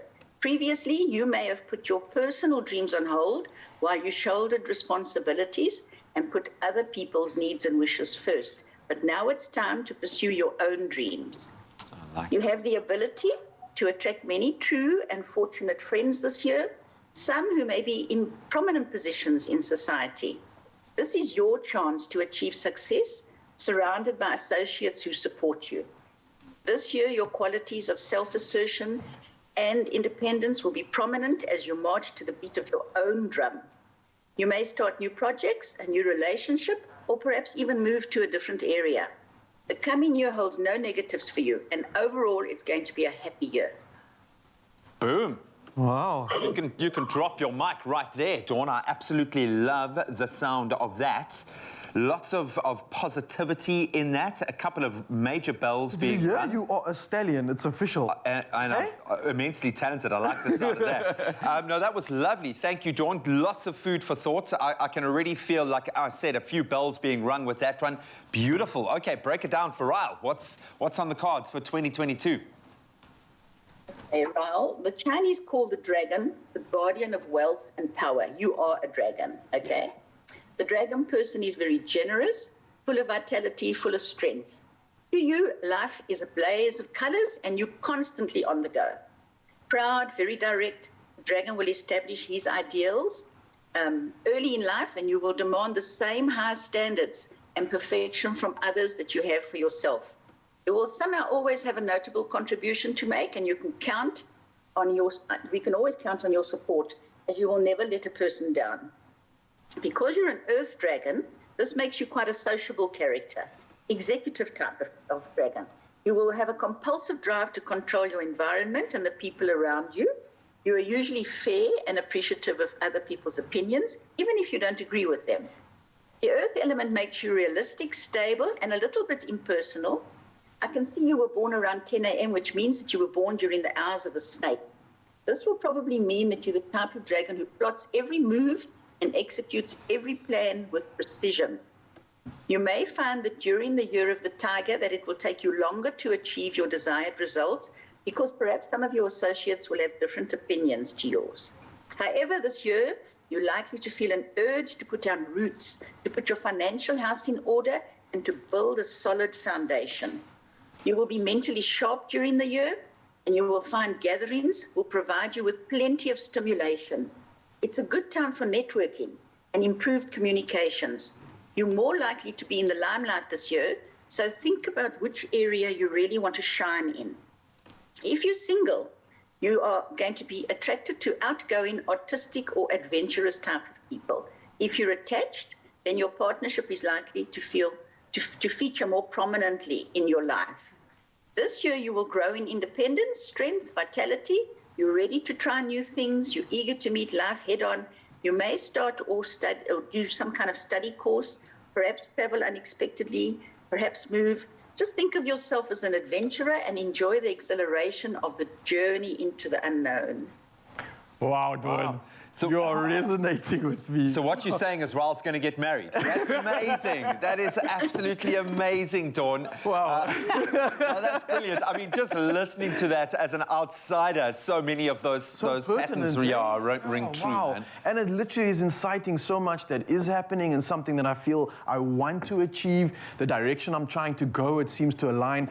Dawn, you are like the sign I've been looking for this year. And I thank you for that, because you really resonated with me with a lot of what you said. I think that was so spot on. That was incredible. Wow. Dawn, thank you so much. We're going to ask Dawn not to move her muscles. She's going to prepare some readings as well for Tobiso and Zoe in just a moment, so stay tuned to find out what has been written in the stars, literally. In the meantime, if you'd like to find out more about astrology and the work that Dawn does, then be sure to follow her Facebook page called Soul Direction, or you can pop her an email on info@souldirection.co.za. We'll be back with Dawn in a moment. That was incredible. I can't wait for our reading. I know, I can't wait either. Dawn, it is so good that you're able to join us this morning like this. This is really fantastic. But first, we'll go through some social media comments that have come through on our Facebook with that Expresso Morning Show SABC3. And our post this morning was, good morning. Today is the start of the Chinese New Year. 2022 is the year of the tiger. Do you know your Chinese zodiac signs? Let's see who knows their zodiac signs, their Chinese zodiac signs. Well, let's take a look at the comments coming through. This is one from Siobhan that says dragon, and then is it Jacqueline that says my son is born in the year of the tiger. Marilee says 1982, which means the year of the dog. I love it. I love it. That's really fantastic. So please do go and check out some of these resources that are available online to try and understand what your Chinese zodiac sort of signs are, so that you really can be part of this experience that's taking place. But Dawn, you are here and you've got us all really inspired to tap into you know, all of our possibilities. How are you doing? Fine, thank you. Dawn, we're going to be chatting to you in just a bit, and Zoe is literally on the edge I'm of her so seat. ready. We're going to take a quick break, and then Dawn, I'm here for everything you have to say.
Good Breakfast Show indeed. Welcome back. Now we are also back on video call with astrologer Dawn Carter from Soul Direction, and she's ready to give myself and Tabiso our readings for 2022, all in line with the Chinese Zodiac and astrology. Dawn, it's so great to finally have our moment. Dawn, we're very, very excited about this. So how would you like to do this? Should you go in the classic case of ladies first?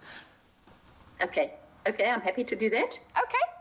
Zoe, so I'm talking to you, Zoe. Yes. Okay, so person, I see you born in the year of the horse. You're probably a very cheerful person, very popular and very quick-witted. You probably love exercise, mental and physical.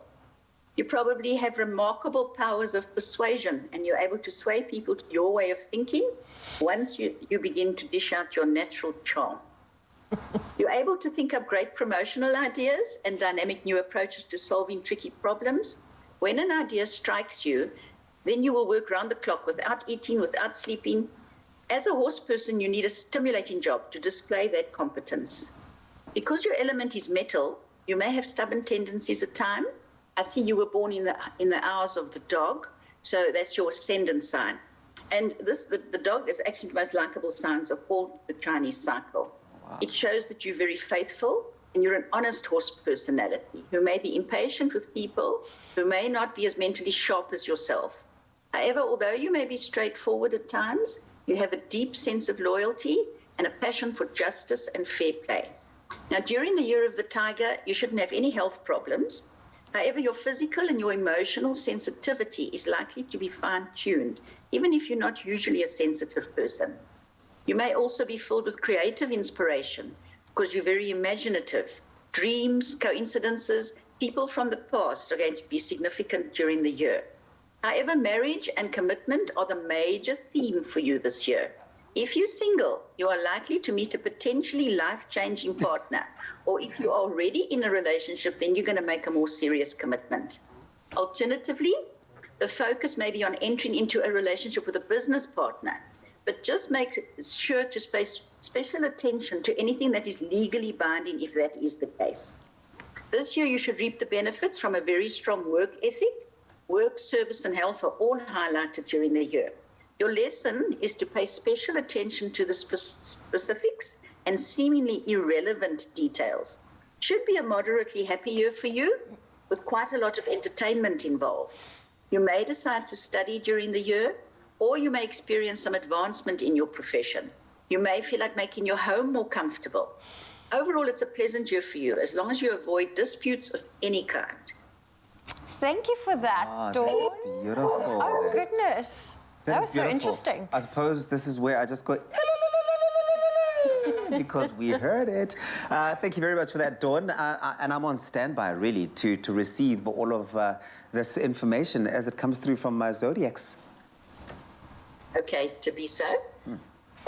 Your particular horse personality is gifted with a prolific mind and a fine intuition. You can be extremely productive when you are positive. It will be difficult trying to keep up with you you often seem to be everywhere at the same time into a lot of different things. You are blessed with a strong recuperative powers and you're never out of action for very long. You constantly seek excitement and you like climbing to breathtaking heights. The monkey is your ascendant sign, and you were born during those hours. So that's the sign of the inventor, the improviser, the motivator in the Chinese Zodiac. They're capable of drawing everyone to them with their unique craftiness and charm, being quick-witted, genius of the cycle. They are mostly clever, flexible, and innovative. The monkey personality can solve a lot of intricate problems with ease. No challenge is too great for you. One of the themes for this year is children. So it's either your own children or perhaps other people's children or perhaps young relatives that they're going to play a role in your life. Alternatively, you may just be keen to recapture memories from your own childhood and renew a sense of fun. During the year of the tiger, one of your goals should be to curb your temper, as it may cause some broken friendships if you don't. Opportunities for change are likely to come about through friends, colleagues, or acquaintances, or you may renew acquaintances with some of your older friends. You'll be looking for stability this year, will probably be less willing to step out of your comfort zone. A course of study may benefit you later. It will benefit your career. This is your year to be dependable, stable, accountable, trustworthy, and to really work those engines.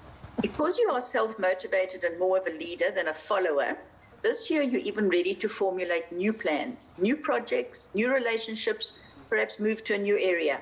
However, it's going to be a moderately happy year for you with some good opportunities for advancement. So be alert for them.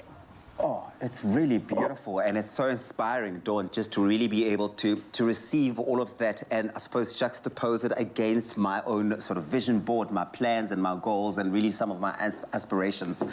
Wow, thank you. What an eye-opening and inspiring conversation. Dawn Carter, you really are fantastic this morning. Thank you. Thank you.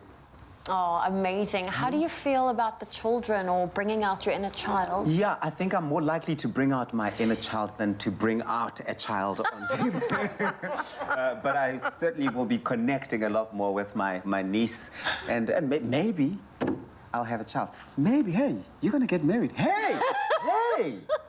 Are we going to have an Expresso baby? I think we are. Let's get to some news. I gotta stop laughing just thinking about that, but I gotta say thank you so much, Zoe, and Uncle Tubbs, or maybe should I say Papa Tubbs? We'll find out soon, but for now, it's time to take a look at the news that's just gone past the hour. And in national fronts, the world-renowned Durban scientist and infectious disease epidemiologist at the SA Center for the AIDS Program of Research, Professors Salim and Karisha Abdul Karim, have also been honored in Vietnam. Now, they are the inaugural recipients of a VIN Future Special Prize for their groundbreaking research on HIV prevention in South Africa. Now, the couple were awarded the special prize for innovators from developing countries at a ceremony in the Hanau Opera House. Now, the VIN Future Grand Prize went to Dr. Katalin Kairiko, Professor Drew Wiesman, and Professor Peter R. Cullis, the scientists behind the mRNA technology for COVID-19 vaccines. Now, the class of 2021, who wrote exams at the Correctional Services Center, has obtained an 89.83% matric pass rate. Now, Justice Minister Ronald Lamola released the 2021 matric results in Mpumalanga yesterday and said of the 191 inmates, 147 had passed. Now, the inmate's top achiever is Fabi Kanyile, who is serving a sentence at Brandvlei Youth Center in the Western Cape, and he obtained 7 distinctions. Kanyile intends to later study electrical engineering. Impressive stuff indeed. And now, from national fronts, we move over to international news, where the Dutch military police have confirmed that a stowaway found alive in a plane's wheel section in Amsterdam on Sunday is a 22-year-old Kenyan male. Now, he plans to apply for asylum in the Netherlands, and he's currently receiving medical treatment in a hospital. Now, the Cargo Lux freight plane he was found in flew from Johannesburg to the Dutch capital via Nairobi in Kenya. And the Dutch police are still investigating whether he boarded in South Africa or Kenya. Now, moving over to Pakistan, where the first female Supreme Court judge has been sworn in the capital in Islamabad. Now, Aisha Malik, 55 years old, now sits on the bench with 16 other male colleagues in the Muslim-majority country's top court. Now, lawyers and activists said it was a rare victory after decades of struggle to obtain representation for women in Pakistan's male-dominated society. Pakistan's judiciary has been historically conservative and male-dominated, and is only the South Asian country to have never had a female Supreme Court judge. Now, this was said by the Human Rights Watch. So absolutely incredible stuff there, and we look forward to more female empowerment across the world. But next up, tourism-wise, the Western Cape has every reason to boast. Now, people living in the Western Cape have every reason to feel extremely proud, as 4 of the 5 spots SA has bagged in the leading places, 100 most loved destinations in the world list. Now, these are in this province. Now, the Tourism Sentiment Index identified its top 100 most loved through an intensive data study where more than 1.6 billion online conversations and some 21,300 global destinations were analyzed. Now, Knysna ranked in the top 20 at number 19 with a tourism sentiment score of 30.23. Stellenbosch was placed at number 23, scoring 29.31. Hermanus number 41, scoring 27.65. And Cape Town number 54, scoring 26.24. Pretoria also made the list at number 73, and the Sunshine Coast in Queensland, Australia, gained the top spot. Now, welcome the announcement. Western Cape Finance and Economic Opportunities MEC David Maynor said the rankings demonstrate that the Western Cape is indeed a world-class destination and a firm favorite on the global travel bucket list. Absolutely incredible stuff, of course, and for you in the Western Cape, of course, you can celebrate and go visit all the incredible beauty in your country. For now, speaking of beauty, let's check in with the weather and see how you've been waking up on your side of the world.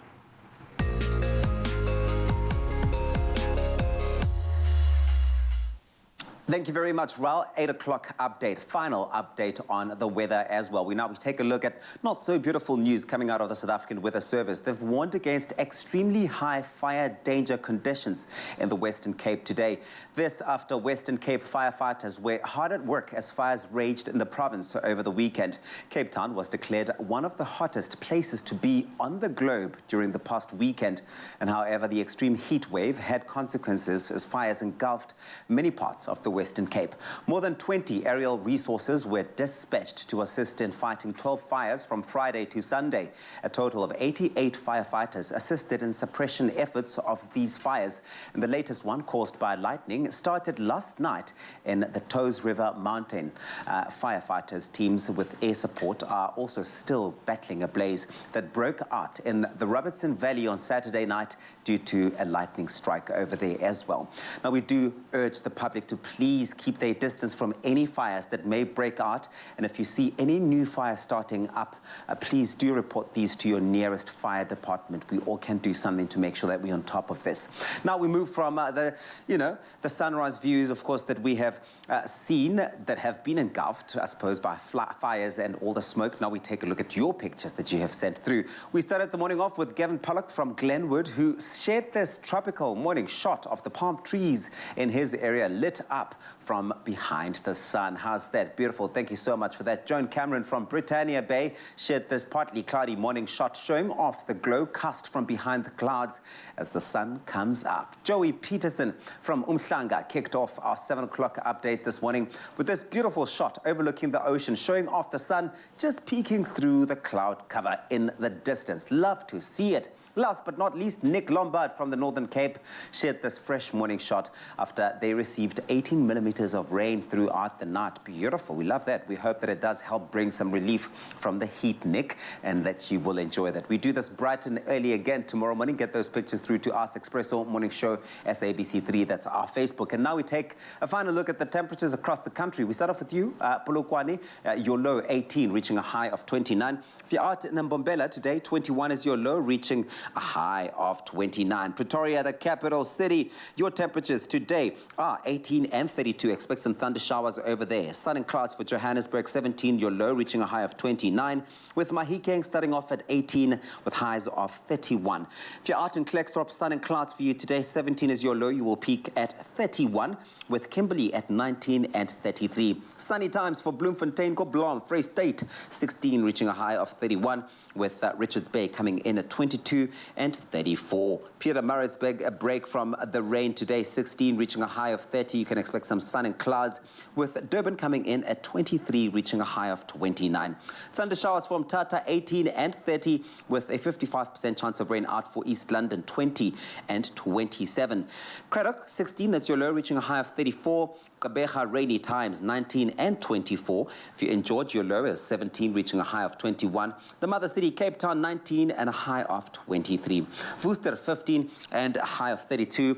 With Sutherland coming in at a minimum of 14, reaching a maximum of 30. If you're out in Uppington, your low is 22. You will peak at a high of 36 degrees today. Well, no matter what it's looking like in your part of the country, I know you're going to make it a feel-good type of day because you're a tiger. Do that.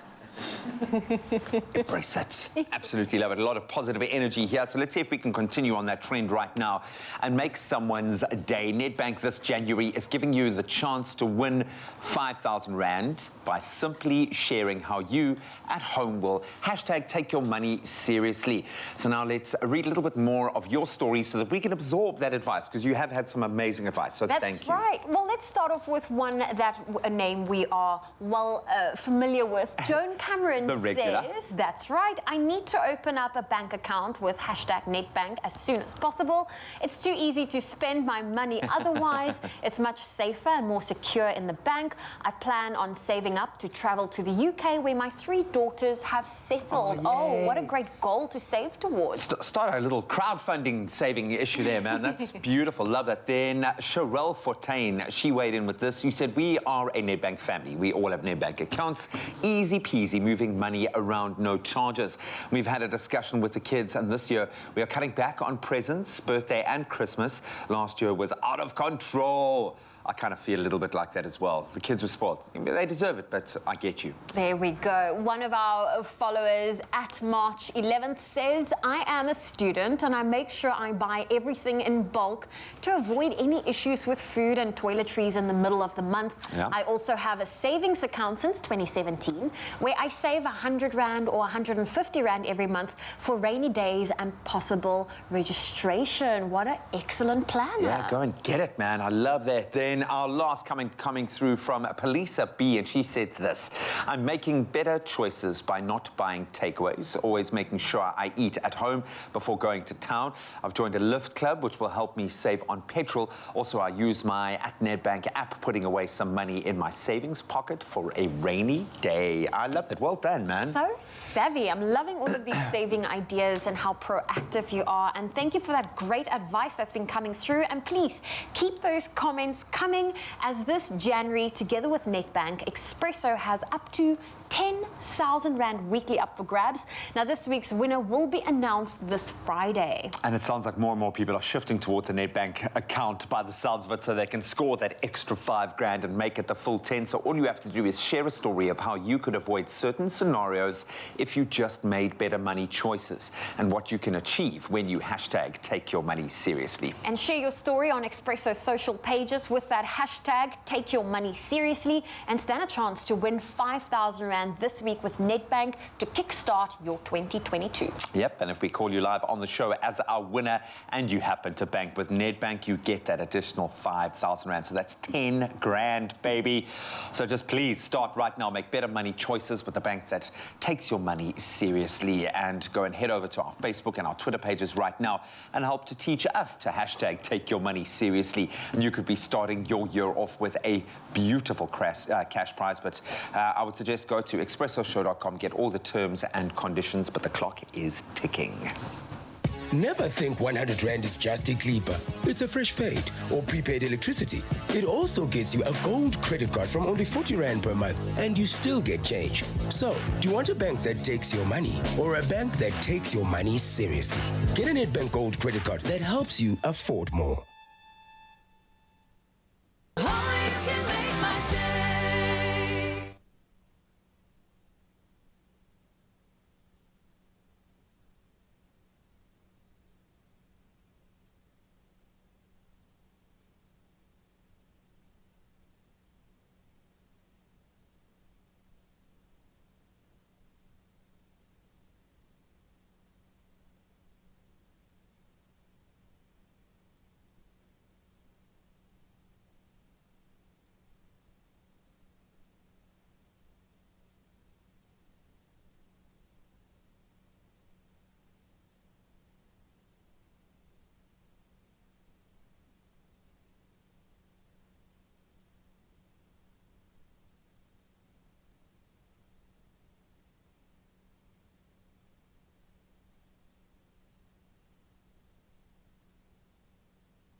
Lau? Now that is a smile and a face you can trust. Yes, the doctor is back in the house.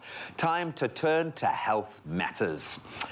For more than 2 years now, 2 years and a little bit of change, we've all been on, let's call it a very steep learning curve when it comes to COVID-19.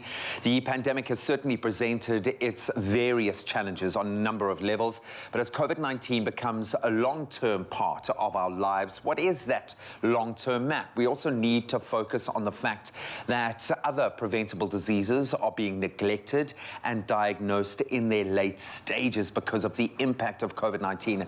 Here to break things down for us is our good friend of the show and HIV and infectious diseases specialist, Dr. Emil Reed. Doc, you look special today. I don't know what it is. You look glowing. There's a special energy there. He does. You look younger. Sure. Could it be that today is your birthday? It's your birthday! Under the radar, he just slips in here. Maybe it's the Transkei vibes, as you were saying, that give it away. Happy birthday, my brother. Thank you very much. I appreciate I must say, thank you, man. You're sharing your birthday with the entire country right now, and whoever else is tuning in around the world. So, not a raise a glass of orange juice for the dog this morning, man. But cheers. We hope this year is in light of the last couple of years, for you especially, we hope that this one just eases off a little bit. Absolutely. And that you have everything that your little heart desires, man. You deserve it. Thank you very much, guys. Man. And again, of course, I'm always appreciative of having you in the studio. You've been feeding us with some incredible news, educating us on the pandemic, and it's still a thing right now. Obviously, 2022, COVID-19 is still real. You being a doctor as well, you've been having to adapt. I think with many people in the medical profession are adapting to voice calls, video conferencing. What's the knock-on effect of this when it comes to these changes within the way we are dealing with our health and the way we are diagnosing ourselves? Anything to maybe look out for, and what can we expect for the year? Absolutely. I think the most horrible thing for us as physicians was not to see our patients. Yeah. Interaction is extremely important, taking a good history, and then to actually examine our patients. And in order for us to make an accurate diagnosis, you need to examine the patient. You need to listen to their heart, you need to listen to their lungs in order to decide what is going to be the next step in their management. And there's got to be intuition, surely, because you're processing so much data when you assess someone. And there's so much of this open grey area that surely you need that. Just like our job, I need to look into your eyes. I need to feel your energy and feel your vibe, see where you're coming from, get that history. So now, not having that happen in many cases, what's the knock-on effect? Are we seeing certain diseases gain ground? What is the negative knock-on effect or repercussions of having this kind of distance, the space and distance between? It's actually horrible, and one can actually see it between different waves of COVID, between the second and the third, and also between the third and the fourth. So people are scared to present themselves to their doctor. They actually stay away from going to a hospital, and we find that during the interval of our waves, people actually present with complications of their disease.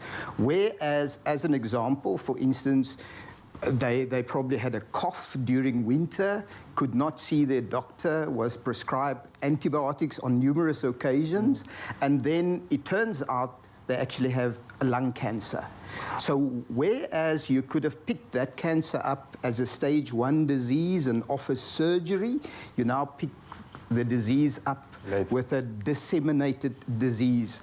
The same thing goes for high blood pressure, for diabetes, patients presenting with strokes, and during the time of winter, having had shortness of breath, people would think, well, I probably had COVID. Yeah. And then later on, presenting with tuberculosis. So a lot of diseases have actually been neglected during the course of COVID, because the only thing we were talking about was COVID.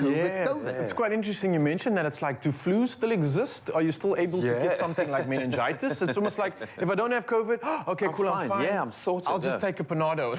Something crazy like this. Exactly. I must just say, speaking of COVID, speaking of some of the knock-on effects, obviously we have another chance to chat to you. What I'm really hoping to tackle later on is something I've seen becoming a trend, and that's long-term COVID. We've got another opportunity to chat to you in just a bit, of course, Dr. Emil Reed. I'm going to be chatting to him about this long-term COVID. COVID is something I've been hearing from a lot of people. Are you experiencing or not? We're going to dive right into that and a lot more about what we can expect when it comes to everything involving this year and our health. So we'll see you in just a bit. Carry on with this epic conversation. Stunning stuff, yes. Lots to really take stock of, to take a look at some of those very important things we need to be paying attention to that concern COVID-19. But every Tuesday, we bring you the Pharmacy of the Week. It really is one of my favorite features on the show. We go all out to acknowledge the brave and incredible people that work hard on the front line. That's right, and this is our way to say thank you to those brave healthcare workers, proudly brought to you by Adcock Ingram OTC, sponsors of Brave. And let's take a look at this week's Pharmacy of the Week, Rustenburg Pharmacy in Rondebosch, Cape Town. Our pharmacies are on the front line of healthcare. This is Pharmacy of the Week. Rustenburg Pharmacy has been in the heart of Rondebosch for almost 50 years and is now part of the VitaCare group of pharmacies. Service is part of our DNA. We always strive to provide the best pharmaceutical care to our customers at all times. We see a great diversity of customers in our store, and this helps us to contribute to nation building. When our government made the call for all healthcare workers to join the fight against COVID-19, we immediately took up the challenge, and all 3 of our pharmacies were registered as vaccination centers to help to vaccinate our population as quick as we can. Pharmacy of the Week, proudly brought to you by Adcock Ingram OTC, sponsors of Brave. And so you were just saying they're nice people. You were there just the other day? Yes, I was there the other day. I had to go pick up some probiotics. So what a wonderful pharmacy. Thank you to all of our healthcare workers and those fighting on the front line. We love you and we certainly appreciate you.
Yes, you are just in time to continue our medical discussion, being a Tuesday.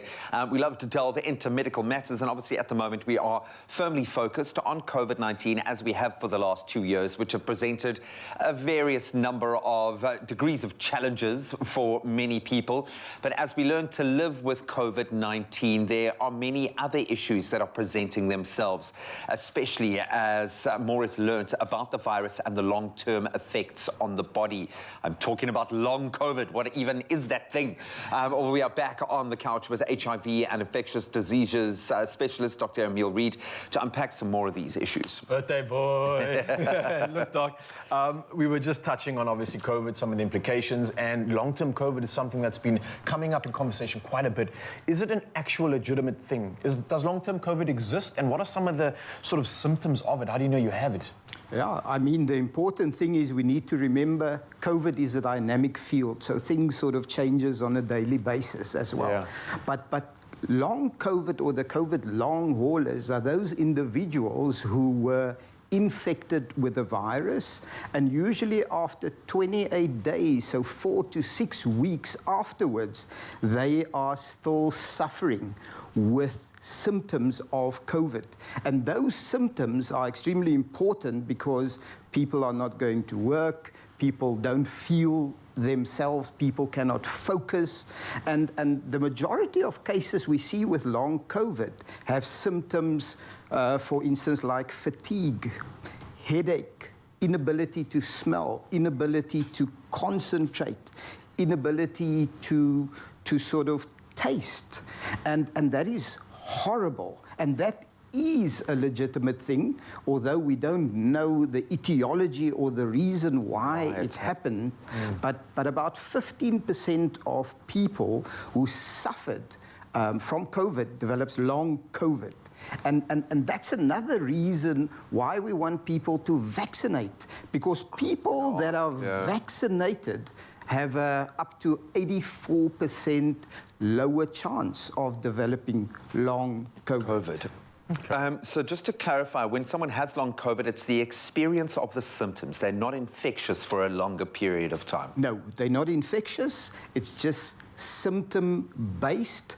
And I mean, it's quite difficult because you actually don't know where to start. How do you treat it? How do you treat it? Because we don't know what the cause is. So the biggest thing when treating long COVID is to actually see your doctor, and then for your doctor to decide where to refer you based on your symptom complex. So I'm going to ask you a question now. It's probably not really your speciality, but you would have, because you've been on the front lines, you obviously work very closely with your patients, and I would imagine you've been able to get a bird's eye view, if you will, and thought a lot about the socio-economic impact of COVID-19. In your experience, what sort of knock-on effect, as we kind of move through the spectrum of knock-on effects here, what is this having on communities out there? How much of a knock has COVID had? Well, COVID had a massive knock. People lost their jobs, people lost their lives, but people also lost their livelihoods. So if one look at the socioeconomic impact of that, it can be virus-related, which is disease-related, and then also non-virus related, which is people not being able to go to work, people isolating, people going into quarantine, people working from home, kids that are not able to go to school. Yeah, what do I mean, parents do? it's a horrible negative impact of COVID on our communities. Like it affects the system completely, and then it's all just about surviving. Speaking of this, though, I mean, there's small amounts of people in the community that have obviously suffered from certain things which I believe are not only long-term effects, but certain effects that I believe are irreversible. Is this quite a common thing that we're experiencing now? And what are some of those effects that are appearing to be reversible, essentially? For sure. And I mean, there are a lot of people who sort of believe that, well, COVID is nothing. If I get COVID, I'm going to recover completely. Unfortunately, we don't know who's going to be affected negatively and who's not going to be affected negatively. So yes, you might get the virus and then survive, but then you suffer of debilitating long COVID symptoms. On the other side, people that was hospitalized suffer something we call severe lung fibrosis as well, to the point where their lungs are damaged irreversibly. Sure. And they need to be referred to a transplant center to get on a transplant list. And the same happens if somebody develops inflammation of the heart or the kidneys as well. They need to be referred to a long-term care facility to facilitate transplantation of their kidneys or transplantation of the heart. And then something important is that because of the treatment of COVID and the fact that there are receptors to the virus also on your pancreas, we actually find that there is a massive increase in people who had COVID suffering from and being diagnosed with diabetes along the line and after they had COVID in the last 3 to 4 months. Crazy. I think for me, the take home here is if you are experiencing shortness of breath or any symptoms that are having you feel in any way a little bit anxious, don't wait. See a health practitioner and at least start that conversation so that we can avoid many of the long-term dangers that we have spoken about. Doc, thank you so much. Happy birthday once again. We absolutely love having the doctor in the house. And hopefully this has enlightened you just a little bit, talking about some of the more long-term effects of COVID-19. Happy birthday, Dr. Emil Reed, one of our favorites here on the show. Now, it's time for us to jam a little bit because after taking us on an emotional journey in his first 2 performances, Tyrone Nell is back on the Expresso stage, really to give us more of his magic. This time around, performing something a bit more upbeat to get us, dancing around. It's all about freedom, the freedom of flow, the freedom of magic, the freedom of love and life. The song is called Be Free. Tyrone, do your thing. Let's do it. Right, so you guys are gonna get down and dirty with me? There we go. Let's start this day on the right way.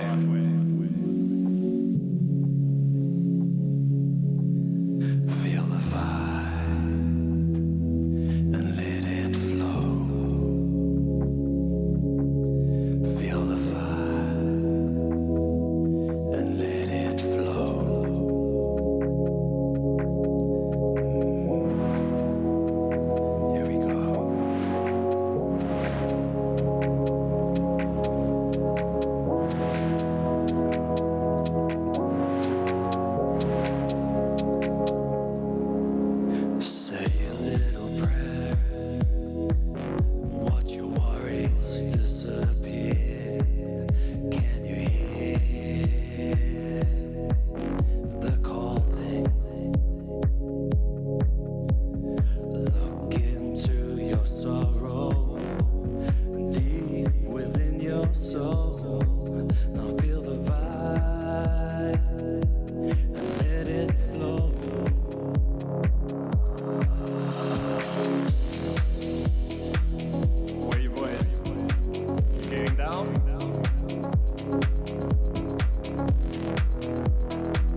Feel it.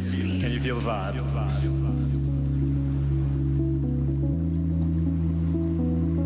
It's coming. There we go. I was born into this world to be free and live my dream. Born into this world to be free.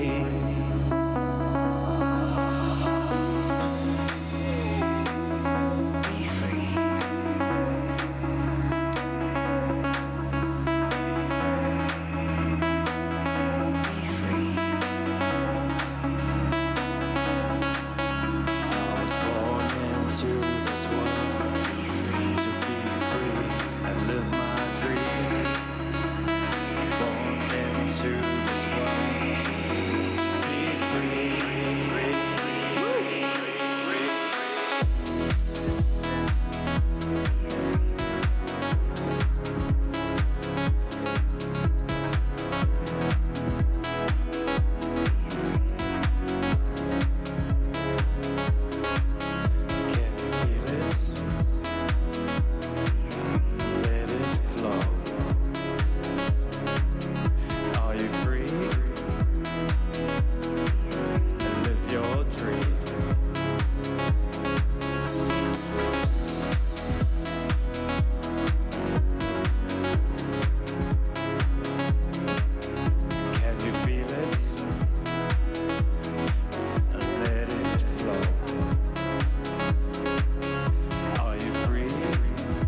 guys, and I love you guys.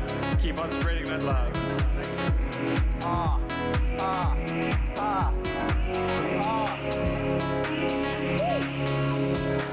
It's Tyrone Nell here on your Feel Good Breakfast Show, Expresso live on S3. All of the love, all of the feel good coming your way. What a jam, right, guys? What a jam. Tyrone is here, and Tyrone is here to stay. The song is out on the 14th of February. It's all about love. Make that a gift of Valentine's to yourself. I love that. Expresso Money Show ABC3 on Facebook. Show him some love. Well done. Let it flow, man. Loved it.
It's my Feel Good Breakfast Show.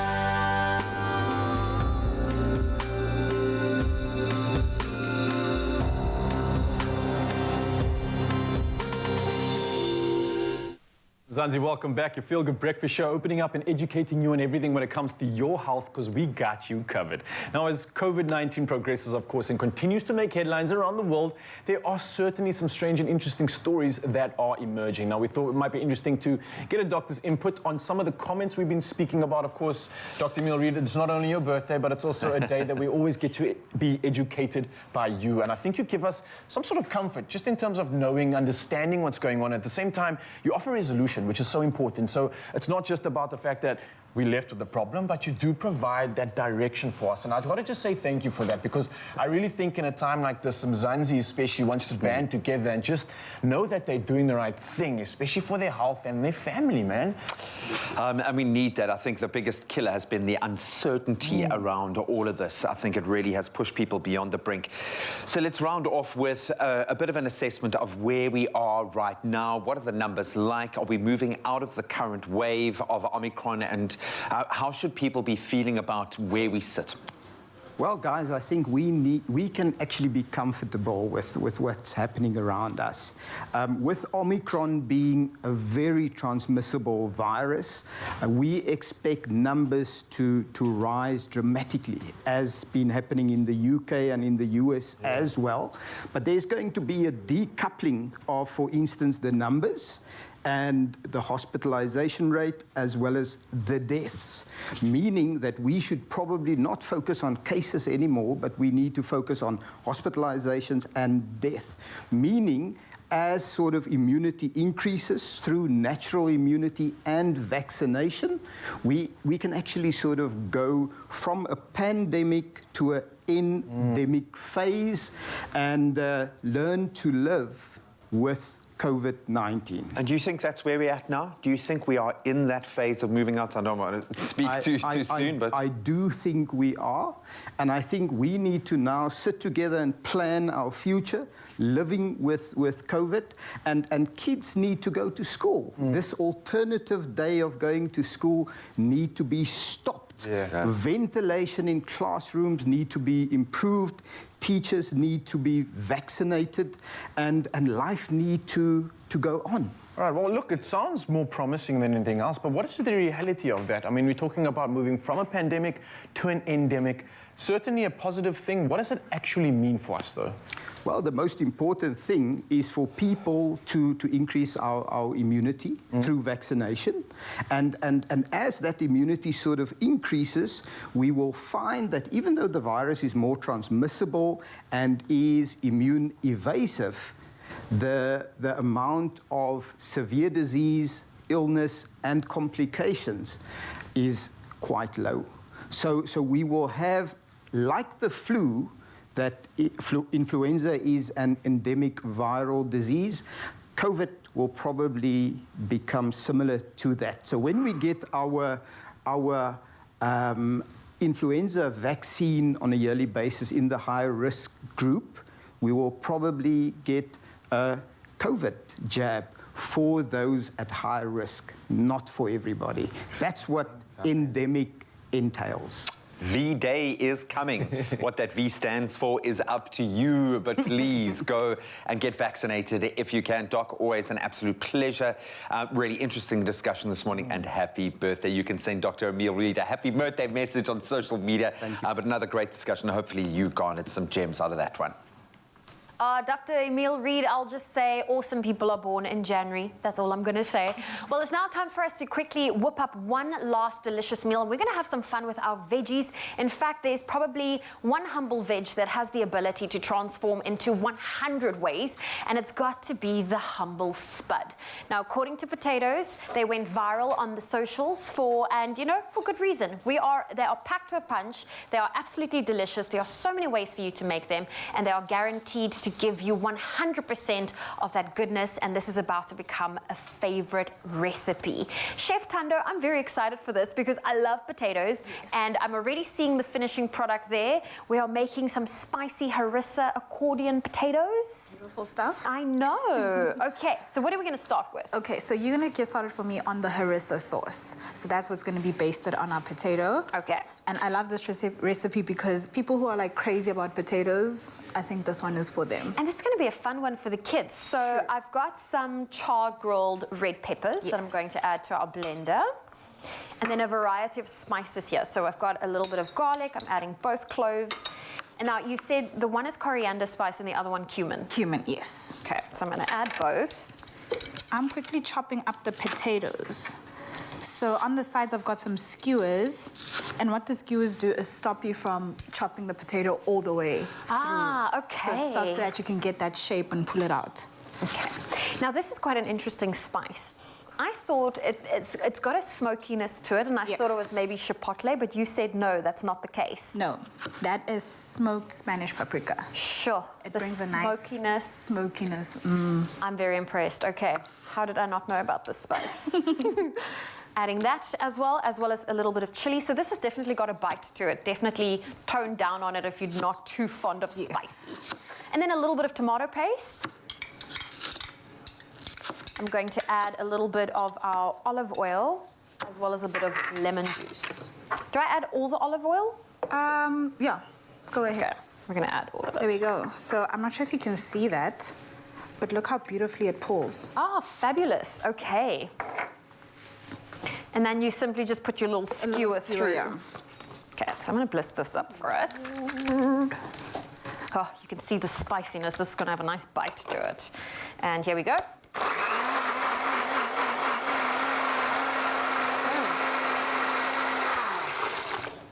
How much do you love your potatoes? I I feel like people are going to attack me if I say this, but I'm not potato crazy. You're not potato crazy? No, I know these people who are like potato crazy, like potatoes go everywhere.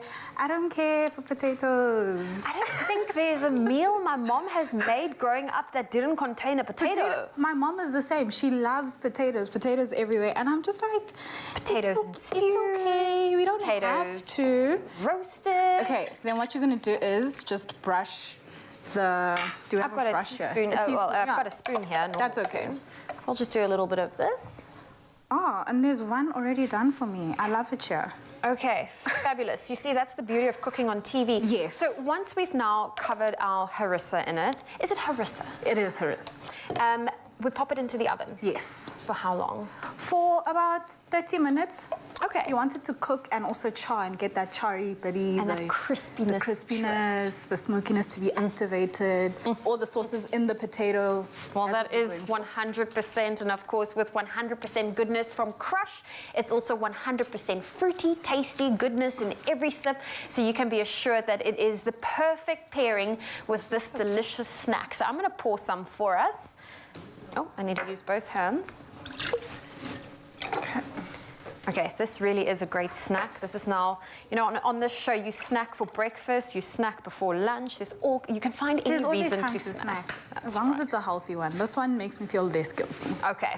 Well, Chef Thando, I really hope that this meal will change your mind towards the humble potato. This is a good one. Simply pop it into the oven. Really easy peasy. The kids will love it. And look at that. That's what it looks like, the finished product. So if you want to get your hands on how to make this delicious harissa sauce, it is available on our website, expressoshow.com.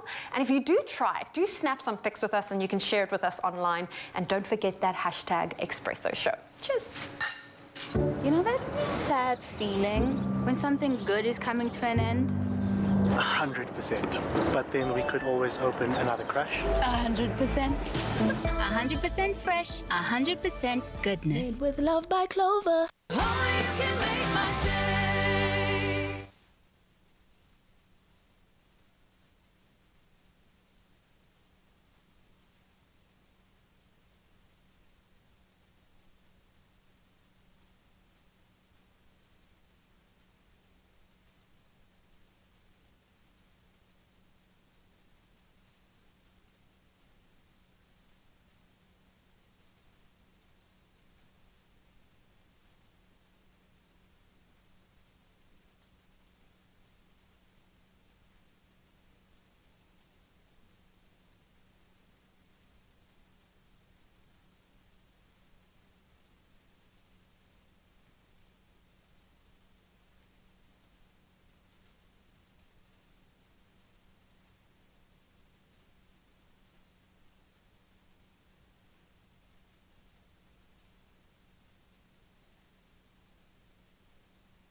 It's my feel-good breakfast show. It's your feel-good breakfast show. This is Expresso, as you know, and we've missed this. We've missed singing for you. We've got our voices ready, and we left all of our good talent in 2021 to bring you something new in 2022. We don't know what that is just yet, but we're going to find out soon enough. No, it's going to be great.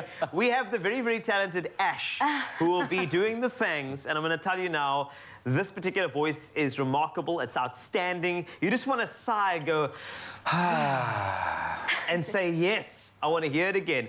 Ash, thanks so much for joining us. Are you ready to rumble with karaoke? Thank you.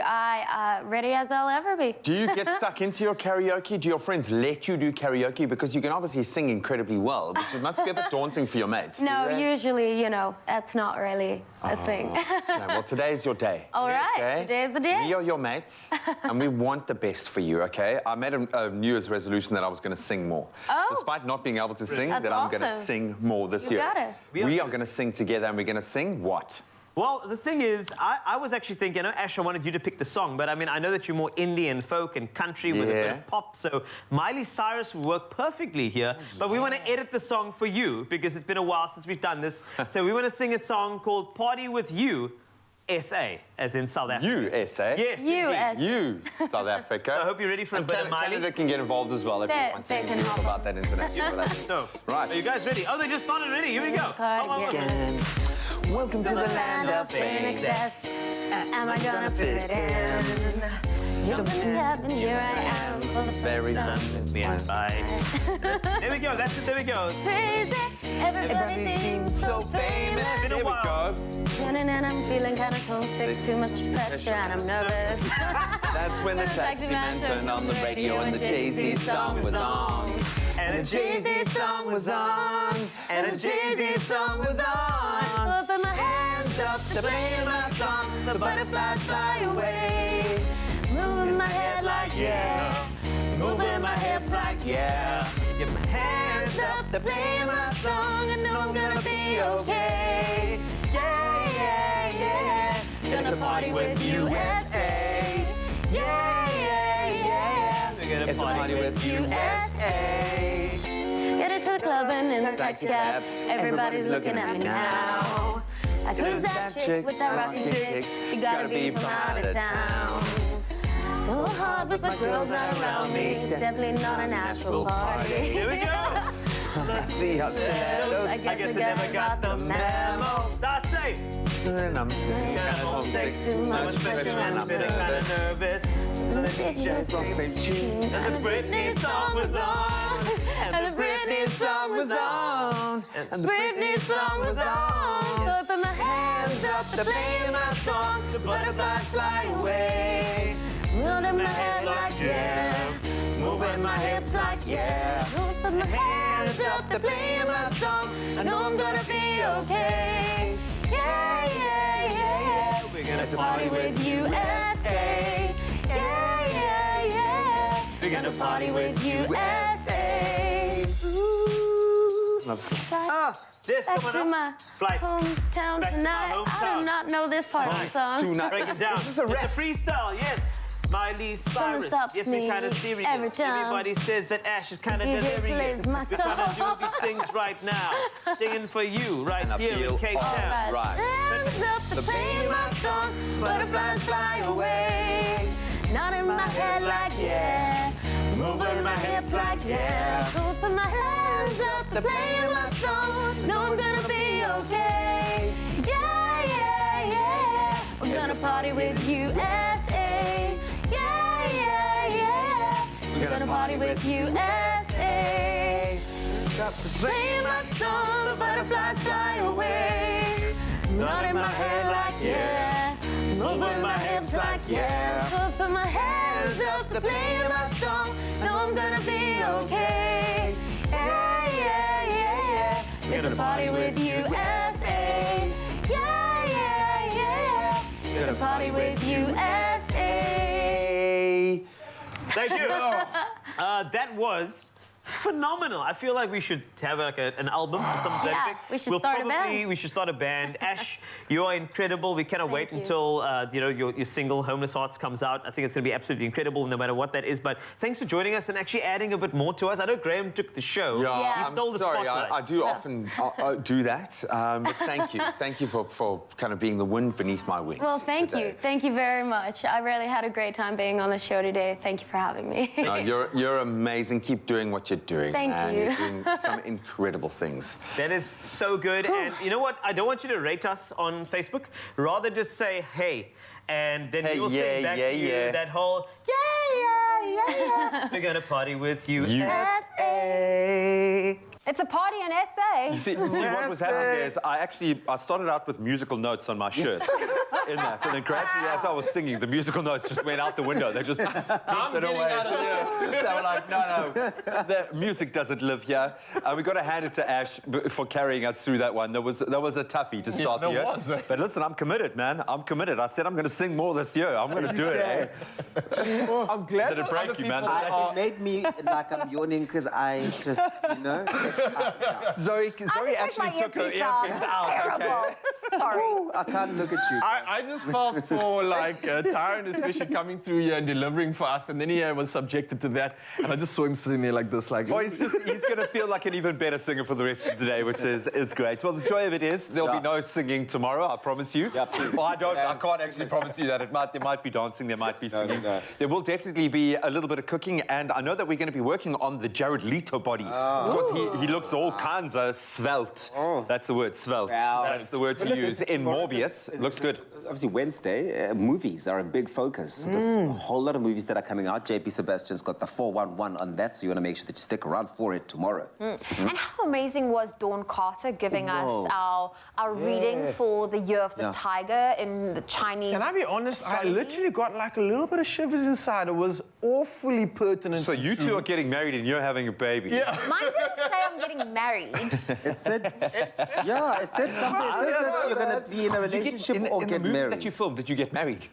My character was married, yes. So that doesn't count. Maybe there that was doesn't count. lots of positivity in it, and I think we have to qualify what we did this morning. It's an opportunity for us to look forward and put markers in the sand for positive things to achieve. So that's all we want for you, is to look forward and look forward to those milestones, because it is going to be a positive 2022.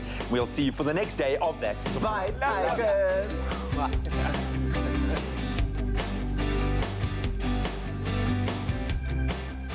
Life is what you make it. However you choose to shake, bake, and celebrate it. Here's to a great 2022. Made with love by Clover. Another feel-good production.